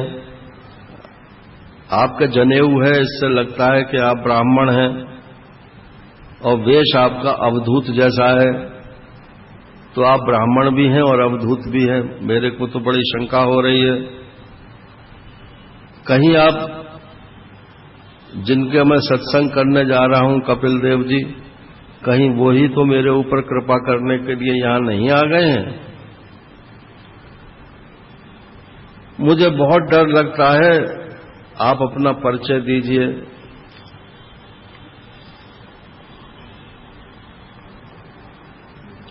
और रह गई बात ये कि आपने जो बातें का उत्तर दिया है कि भाई भार ढोने वाले को ही भार लगता है, तो मैंने जो कुछ भी बातें कही वो तो व्यावहारिक दृष्टि से ही कही हैं। हमने देखा है कि जो आदमी काम करता है उसको मेहनत पड़ती है, इसलिए आप बोझ ढो रहे थे तो आपको भी मेहनत पड़ी होगी। तो व्यवहार में चूंकि ये सत्य है इसलिए मैंने आपसे भी कह दिया। आप कहो कि ये शरीर जो है ये मिथ्या है, तो जैसे घट तो सच्चा है, मिट्टी तो सच्ची है और घड़ा जो है वो मिथ्या है, तो मिथ्या घड़ा से पानी नहीं लाया जा सकता और मिथ्या घट से जो है वो पानी नहीं बुझ सकता। तो इसलिए ये शरीर की सत्ता तो माननी पड़ेगी नारायण। और आप कहते हो कि ये मेरे को कोई सुख दुख नहीं हो रहा है, तो जैसे चूल्हे के ऊपर कोई बटलोई रख दो और बटलोई में पानी डाल दो और पानी में चावल डाल दो और नीचे से आग लगा दो, तो आग से बटलोई गर्म होती है, बटलोई से फिर पानी गर्म होता है, पानी से फिर चावल पसीजते हैं। तो जब स्थूल शरीर पर कोई चोट पड़ेगी तो उसका प्रभाव स्थूल के बाद सूक्ष्म, यदि स्थूल शरीर को सुख दुख होता है तो। और ये जो कहा कि दंड दे करके तुझे क्या मिलेगा, तो मैं राजा हूं, मेरा काम ही दंड देने का है, इसलिए मैं अपने कर्तव्य का पालन कर रहा हूं। अपने कर्तव्य का पालन करना ये भगवान की सेवा है। अब आप मुझे ये बताइए कि असल में आप हैं कौन? अब नारायण उनको खुल के बोलने का मौका मिल गया। इसी अवसर की तलाश में थे वो। ब्राह्मणोवाच अकोविदः कोविदवादवादान् वदस्यथो नातिविदाम् वरिष्ठः न सूरयो हि व्यवहारमेनम् तत्त्वावमर्शेन सहा मनन्ति। जैसे भगवान कृष्ण ने अर्जुन को डांट मारी कि अशोच्यानन्वशोचस्त्वम् प्रज्ञावादांश भाषसे गतासून गतासूंश्च नानुशोचन्ति पंडिता। बात तो बड़े पंडितों की सी बोलता है, लेकिन है मूर्ख बिल्कुल निरा। क्योंकि जो विद्वान होता है वो तो न जिंदे के लिए शोक करते हैं, न मरे हुए के लिए शोक करते हैं। भगवान ने डांट मारी ना, तो ऐसे यहां पर डांट मार रहे हैं। अकोविदा कोविद वादवादान, है तो तू मूर्ख, लेकिन बात जो है वो कोविद की तरह से कर रहा है, पंडितों की तरह से कर रहा है, बड़ा तर्क दे रहा है। बटलोई में पानी गर्म होएगा, फिर वो पसीजेगा। तो क्या कोई ऐसे है ये स्थूल शरीर और सूक्ष्म शरीर कि एक के भीतर एक जो है आत्मा बैठी हुई है वहां पे? तो बिना विचारे हुए व्यावहारिक पक्ष को लेकर के बात करना ये सूरी लोगों का काम नहीं है। न सूरयो ही व्यवहारमेनम तत्वावमर्शेन सहा मनन्ति। तत्व के समय में जो पंडित लोग होते हैं वो व्यवहार की चर्चा नहीं करते हैं। व्यवहार की जगह है, वो तो दृष्टांत दिया जाता है। दृष्टांत में वो पूरा का पूरा कभी भी नहीं घटता है, एक पक्ष उसका लेकर के दृष्टांत बनाया जाता है। और तुम कहो कि नहीं शास्त्र की बात तो नहीं कट सकती है, तो शास्त्र की भी बात तो जो कर्म करने की है वो सबकी सब गृहस्थों के लिए है, इसलिए वो तो कर्म का ही विस्तार है। तत्व ज्ञान में उसका पूरा अधूरा कोई भी योग नहीं है। ये जो मन है ना, असली चीज ये है। एक महात्मा कहते थे कि बस 3 चीजें समझ लो, वेदांत समझ में आ जाएगा। स्थूल चीजों में स्थूल शरीर समझ लो, सूक्ष्म चीजों में मन को समझ लो, और स्थूल और सूक्ष्म दोनों के साक्षी आत्मा समझ लो। बस इतना ही वेदांत है और कुछ वेदांत नहीं। बात समझ में आई कि नहीं? स्थूल चीजों में स्थूल शरीर को समझ लो, और सूक्ष्म चीजों में मन को समझ लो, और स्थूल और सूक्ष्म दोनों का साक्षी आत्मा है, ये समझ लो बस। तो साक्षी यदि पकड़ में आ गया तो उसके ब्रह्मत्व तो एक महावाक्य की चोट से जो है सही हो जाएगा। असल में तो ये त्वम पदार्थ ही पकड़ में नहीं आता है, ये साक्षी ही पकड़ में नहीं आता है। जब हम कहते भी हैं ना कि मैं साक्षी हूं, तो बुद्धि के एक कोने में बैठ करके ही बुद्धि को ही साक्षी बोलते हैं। मैं साक्षी हूं, तो ये जो मैं क्या है?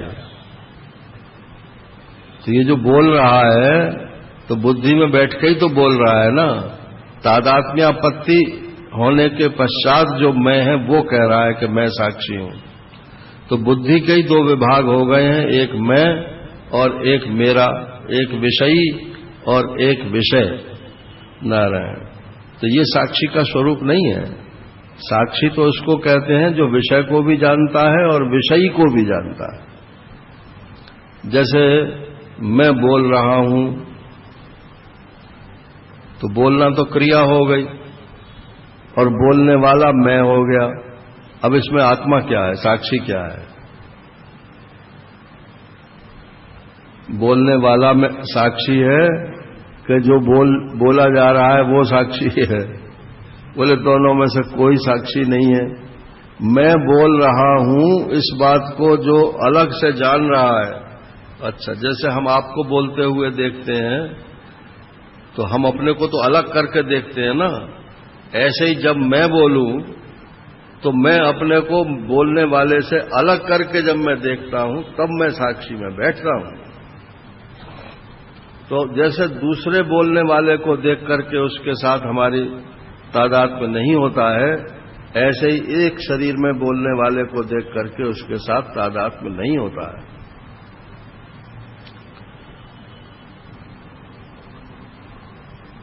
तावानयम् व्यवहारः सदावि क्षेत्रज्ञ साक्ष्यो भवति स्थूल सूक्ष्म तस्मान्मनो लिंगमदो वदन्ति गुणा गुणत्वस्य परावरस्य। बस ये जो साक्षी है यही मुक्त है नारायण। अब इसमें विवेक कैसे करें? बोले विवेक ऐसा करो कि ये स्थूल शरीर में कितनी चीजें हैं, पंचभूत हैं, और पंचभूत आपस में मिले तो 25 तत्व हो गए, 7 धातुएं हैं इसमें। ये तो स्थूल शरीर है। स्थूल शरीर मैं नहीं हूं। स्थूल शरीर का कोई दृष्टांत उदाहरण बताओ।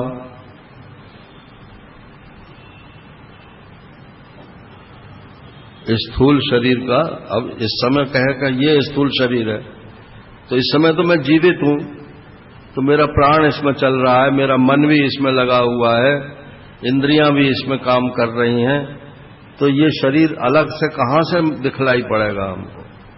तो जरा कल्पना करो कि कोई आदमी मर गया। अब मरे हुए में क्या चीज जो सामने पड़ी हुई है? तो छितजल पावक गगन समीरा, पंच रचित सोई अधम शरीरा, सोतन तेरे आगे शोभा, जीव नित्य किहि कारण रोवा। ये तारा को भगवान ने समझाया। बोले ये पंचभूतों से रचा हुआ ये शरीर है, ये पड़ा है तेरे सामने, अगर यही बलि है तो इसे उठा ले। नारायण। तो ऐसे ही मान लो किसी मरे हुए व्यक्ति को आप देखो, तो उस मरे हुए व्यक्ति का जो शरीर है उसको ही अन्नमय कोश बोलते हैं, वही स्थूल शरीर है। उसमें चेतना जब घुसती है तब वो चैतन्य होता है, वरना तो ये मरा हुआ ही है। और मैं तो चैतन्य हूं, इसलिए मैं ये स्थूल शरीर नहीं हूं। नारायण। और सूक्ष्म शरीर में क्या क्या चीजें होती हैं? 5 सूक्ष्म भूत होते हैं, और इंद्रियां 10 इंद्रियां, 1 मन, अंतःकरण 11, 5 प्राण 16, और या 5 विषय समझ लो 16, और 4 अंतःकरण 20। तो 10 और 5 15, और 1 16, और 4 20। वो तो 4 की गिनती तो 1 के ही हो गई, तो 19 हो गए। ये 19 तत्वों का सूक्ष्म शरीर होता है। अब इनके अगर अलग अलग फोटो लेना चाहो आप, तो इनका फोटो नहीं ले सकते हो। बोले ये मन रहा हमारा, ये बुद्धि रहा, ये डॉक्टर लोग भी नहीं बता सकते हैं नारायण, इतनी वो पढ़ते हैं शरीर विज्ञान, लेकिन वो भी नहीं बता सकते हैं कि ये मन है, ये बुद्धि है, ये चित्त है, ये अहंकार है। वो तो बस एक ब्रेन को जानते हैं नारायण।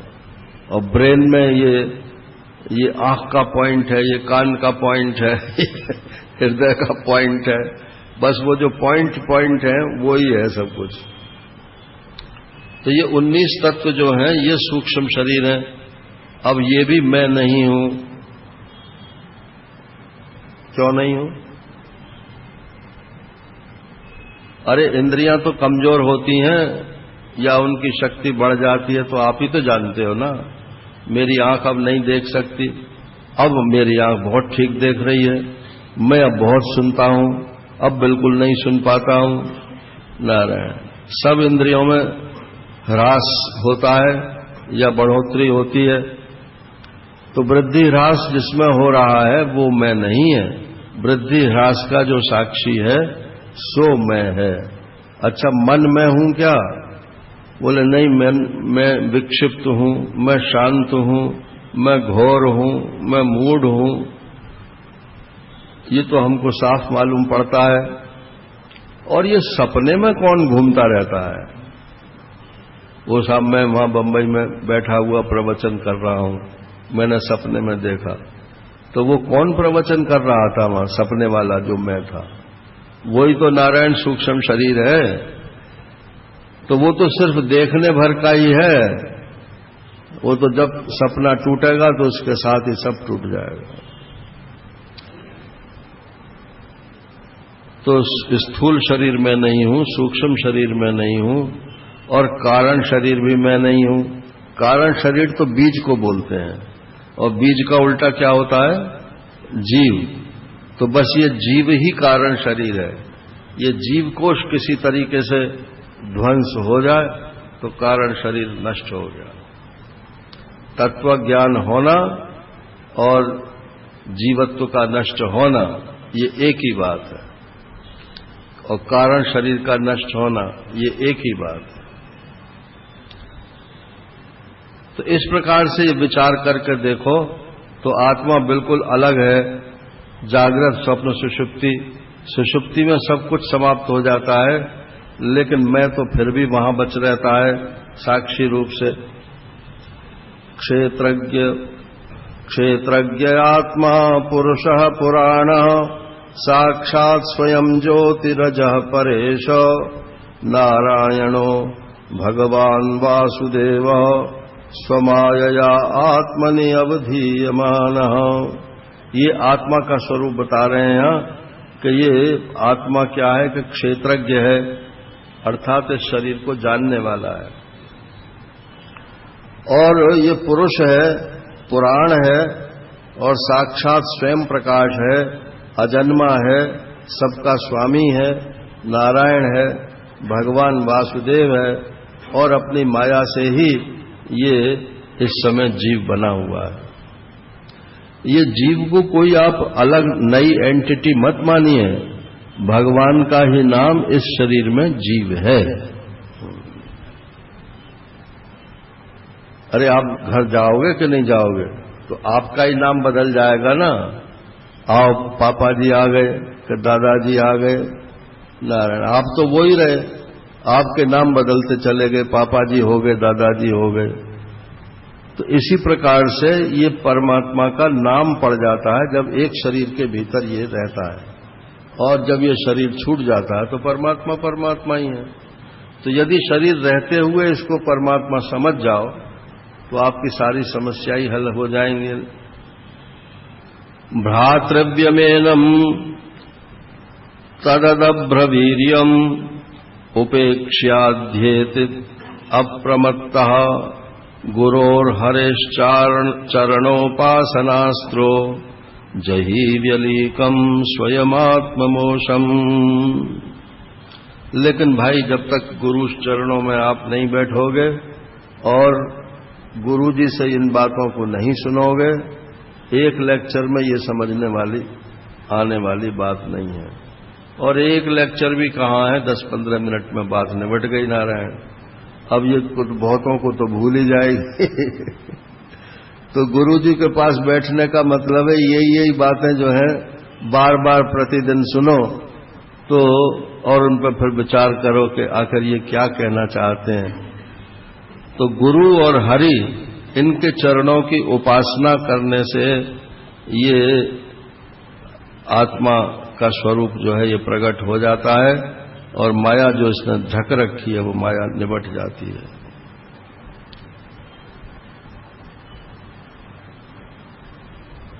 अब एक प्रश्न करते हैं राहुगण जी। पहले तो उनकी स्तुति करते हैं। नमो नमः कारण विग्रहाय स्वरूप तुच्छीकृत विग्रहाय नमोवधूत द्विजबंधुलिंग लिंग निगूढ़ नित्यानुभवाय तुभ्यम। आप अपने स्वरूप को छिपाए हुए हैं, आप हैं तो अवधूत नारायण, अवधूत वेश में हैं लेकिन हैं साक्षात परमात्मा। आपको मेरा नमस्कार है, नमस्कार है। अब महाराज एक कृपा करो कि जरा इस बात को थोड़ी सरल करके समझा दो।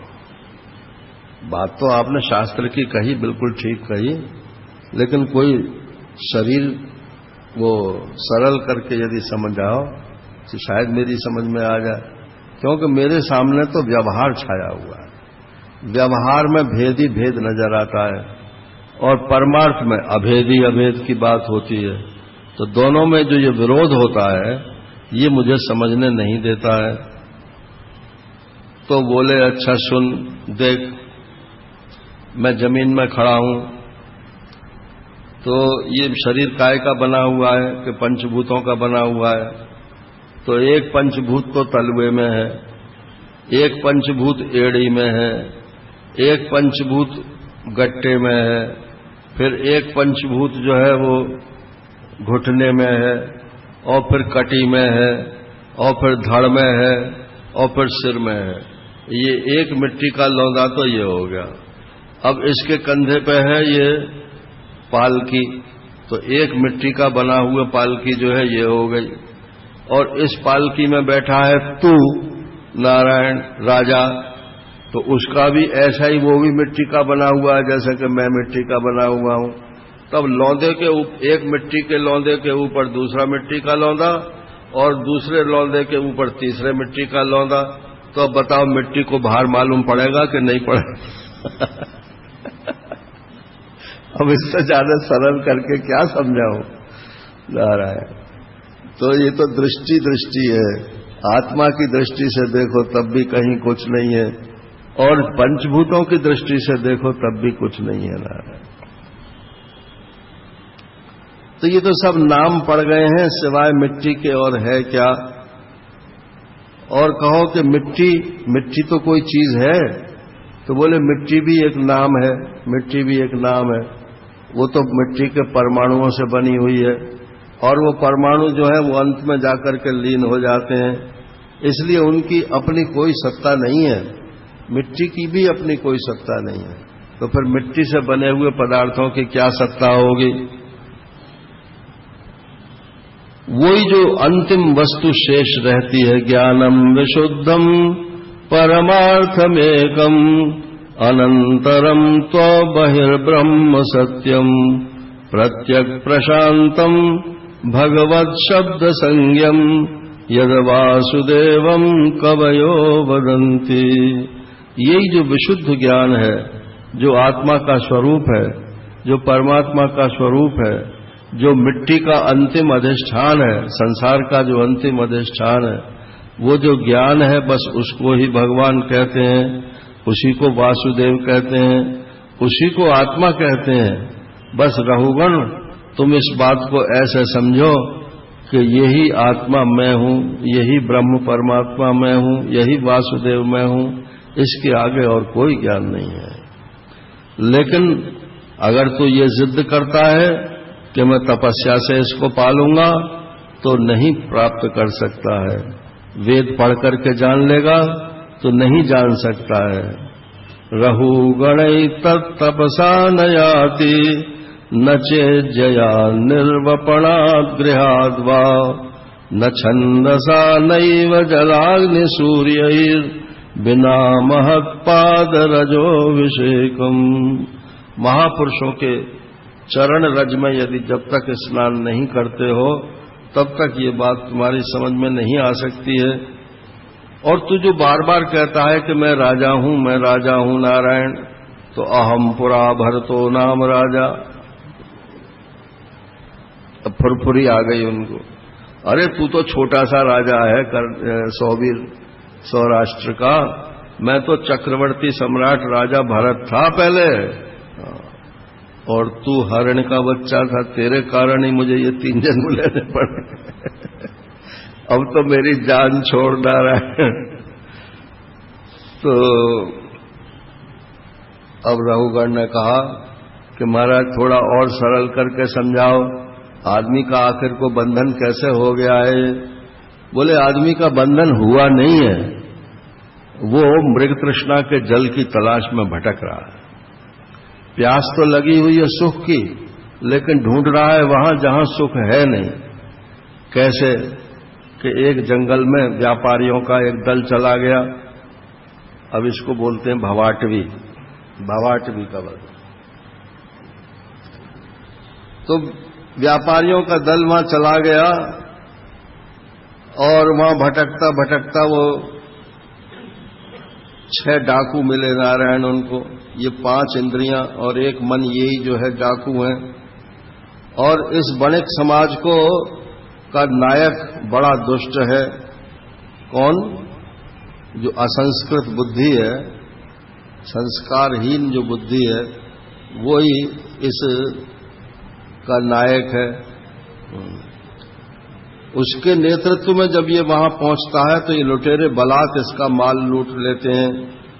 और भेड़िए जिस प्रकार भेड़ों के झुंड में घुसकर उन्हें खींच ले जाते हैं, उसी प्रकार गीदड़ जो घर वाले हैं, स्त्री पुत्रादिक, नारायण इसको असावधान देकर के उसे खींच ले जाते हैं।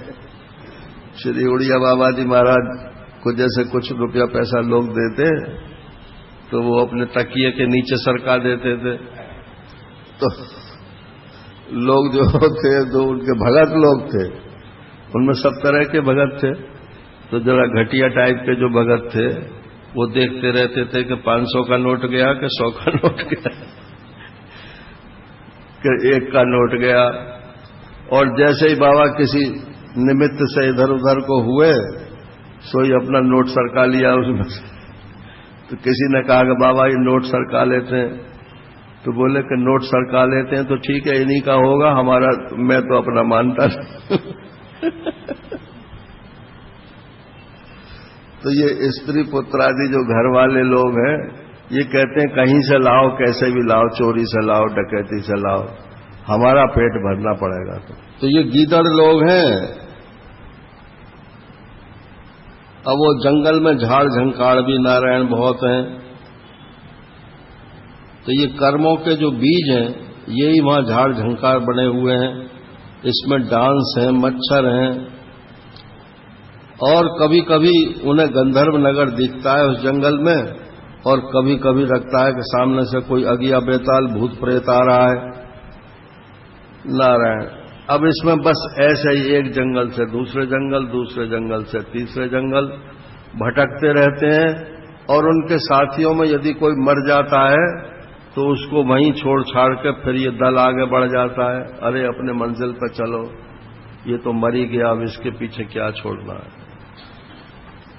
तो जो घर के लोग मरते हैं, किसी को संभाल कर रखा है किसी ने आज तक? रख भी नहीं सकते हैं। रखा नहीं है तो क्या है, रख भी नहीं सकते हैं। जब रख ही नहीं सकते तो संभाल के रखने की जरूरत ही क्या है।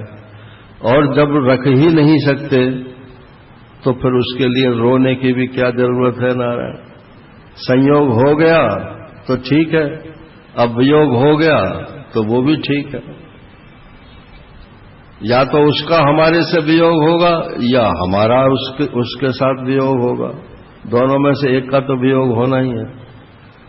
ऐसा कोई भी जोड़ा हमने नहीं देखा कि पति पत्नी जो है एक साथ मृत्यु के ग्रास बने हों। हाँ, उन्होंने कुछ खा लिया था तो दोनों ने एक साथ खाया, जहर मतलब, और वो एक साथ मर गए। लेकिन एक साथ भी नहीं मरे होंगे निश्चित रूप से, 2-4 मिनट 10 मिनट कुछ का फर्क तो उसमें भी रहा होगा। कोई जब साथ आए नहीं है तो साथ जाएंगे कैसे? कोई कहीं पैदा होता है, कोई कहीं पैदा होता है, फिर प्रारब्ध जो है ये मिला देता है, और फिर प्रारब्ध जब दूसरे तरीके का आता है तो वियोग हो जाता है। इसलिए चिंता फिक्र कुछ नहीं करनी चाहिए, परमेश्वर को हमेशा याद रखते रहना चाहिए। आत्मा जो है वो अविनाशी है, इसलिए इसमें कोई चक्र नहीं पड़ता। अपने को आप आत्मा समझ लो, यही इस मूल विषय का। अब एक अध्याय पूरा इसमें इस बात के ऊपर है कि ये डाकू कौन है और भेड़िया कौन है और ये है, तो ये तो मैंने आपको बता ही दिया साथ के साथ। नारायण इसके पश्चात इस 5वें स्कंद में ये तो यहीं पर समाप्त हो जाता है। रहुगण जो है वो अपने नगर चला गया और राजा भरत, जड़ भरत, वो अपने राह चले गए। नारायण अब उसका मोह दूर हुआ कि नहीं हुआ ये तो इसमें नहीं लिखा, लेकिन वो सत्संग करने जा रहा था तो फिर गया नहीं, क्योंकि सत्संग तो यहीं हो गया उसका। इसके पश्चात इसमें फिर ये बताया है कि सब जगह भगवान है, तो पूरी धरती का इसमें विभाग किया है। इस जगह इस रूप में, इस जगह इस रूप में, परंतु ये उत्प्रेक्षा ज्यादा है इनमें। वस्तु स्थिति तो इतनी ही है कि सर्वत्र भगवान है और सर्वत्र उनकी पूजा होती है। अच्छा, यहां तक कि रूस और चीन में भी जो नास्तिक प्रदेश हैं उनमें भी भगवान की पूजा अर्चा होने लगी है। वो तो कुंभकर्ण की पत्नी है। जगा दो इनको।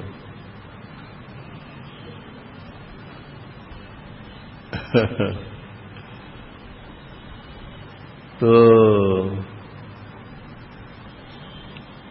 और अंत में नरकों का वर्णन है। अब नरकों का वर्णन तो मैं नहीं सुनाऊंगा। हमारे एक मित्र कहते हैं कि ये तो हॉरर शो है। टीवी पे जैसे कोई आता था सीरियल हॉरर शो, तो बोले ये अपराध करोगे तो तुम्हें ये दंड मिलेगा।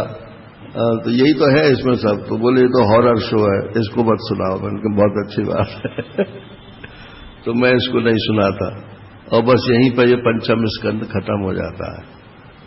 पाप का फल मिलता है, इतने में ही तात्पर्य है। और उसका क्या फल मिलेगा? अब हम तो अध्यापक रहे तो हमको मालूम है कि अगर मान लो किसी लड़के को नंबर ज्यादा देने हो तो ढूंढते थे कि इसमें कौन सी बात है। अरे इसका राइटिंग बहुत अच्छा है, चलो इसी वजह से इसको नंबर ज्यादा दे दो। नारायण। और नहीं तो कभी कभी क्या होता था कि एक लड़का था कि उसने सब सवाल कर दिए और उसने लिख दिया कि एग्जाम इन एनी 5, मगर वो उसे तो ओवर कॉन्फिडेंस था और उसमें से उसके 2 सवाल गलत थे जो उसने हल किए थे, और वो शुरू में ही गलत थे। मैंने शुरू के पन्नों में जो प्रश्न किए थे। अब नियम यह है कि जो पहले पहले 5 किए हैं उनको देखो, बाद वालों को छोड़ दो। अब राइटिंग उसका इतना बढ़िया, अब वो हम दिमाग में आवे भाई क्या करें इसको, इसके नंबर तो नहीं कटने चाहिए, इसका कॉन्फिडेंस भी नहीं टूटना चाहिए। तो एक उसी रंग की स्याही देखी, इंक इसकी किस रंग की है, वैसा ही एक पेन लिया और एक लाइन उस पर जो गलत था उस पर लाइन खींच दी। लिखा कुछ नहीं, लाइन खींच दी। नारायण। अब लाइन खींच रही, इसका मतलब ये कटा हुआ है, इसको देखना ही नहीं है। तो उसके 100 में से 100 नंबर आ गए ना। तो जिसको फेवर करना हो भगवान कोई ना कोई दलील ऐसी निकाल लेते हैं कि कितना भी पापी हो, अपिचेत से दुराचारो भजते वाम अनन्य भाग साधुरेव समन्तव्य सम्यक व्यवसितो ही क्षिप्रम भवति धर्मात्मा शाश्वत शांति निगच्छति। कहां पहुंचा दिया? कौनते प्रतिजानी ही नमे भक्ता प्रणश्यति।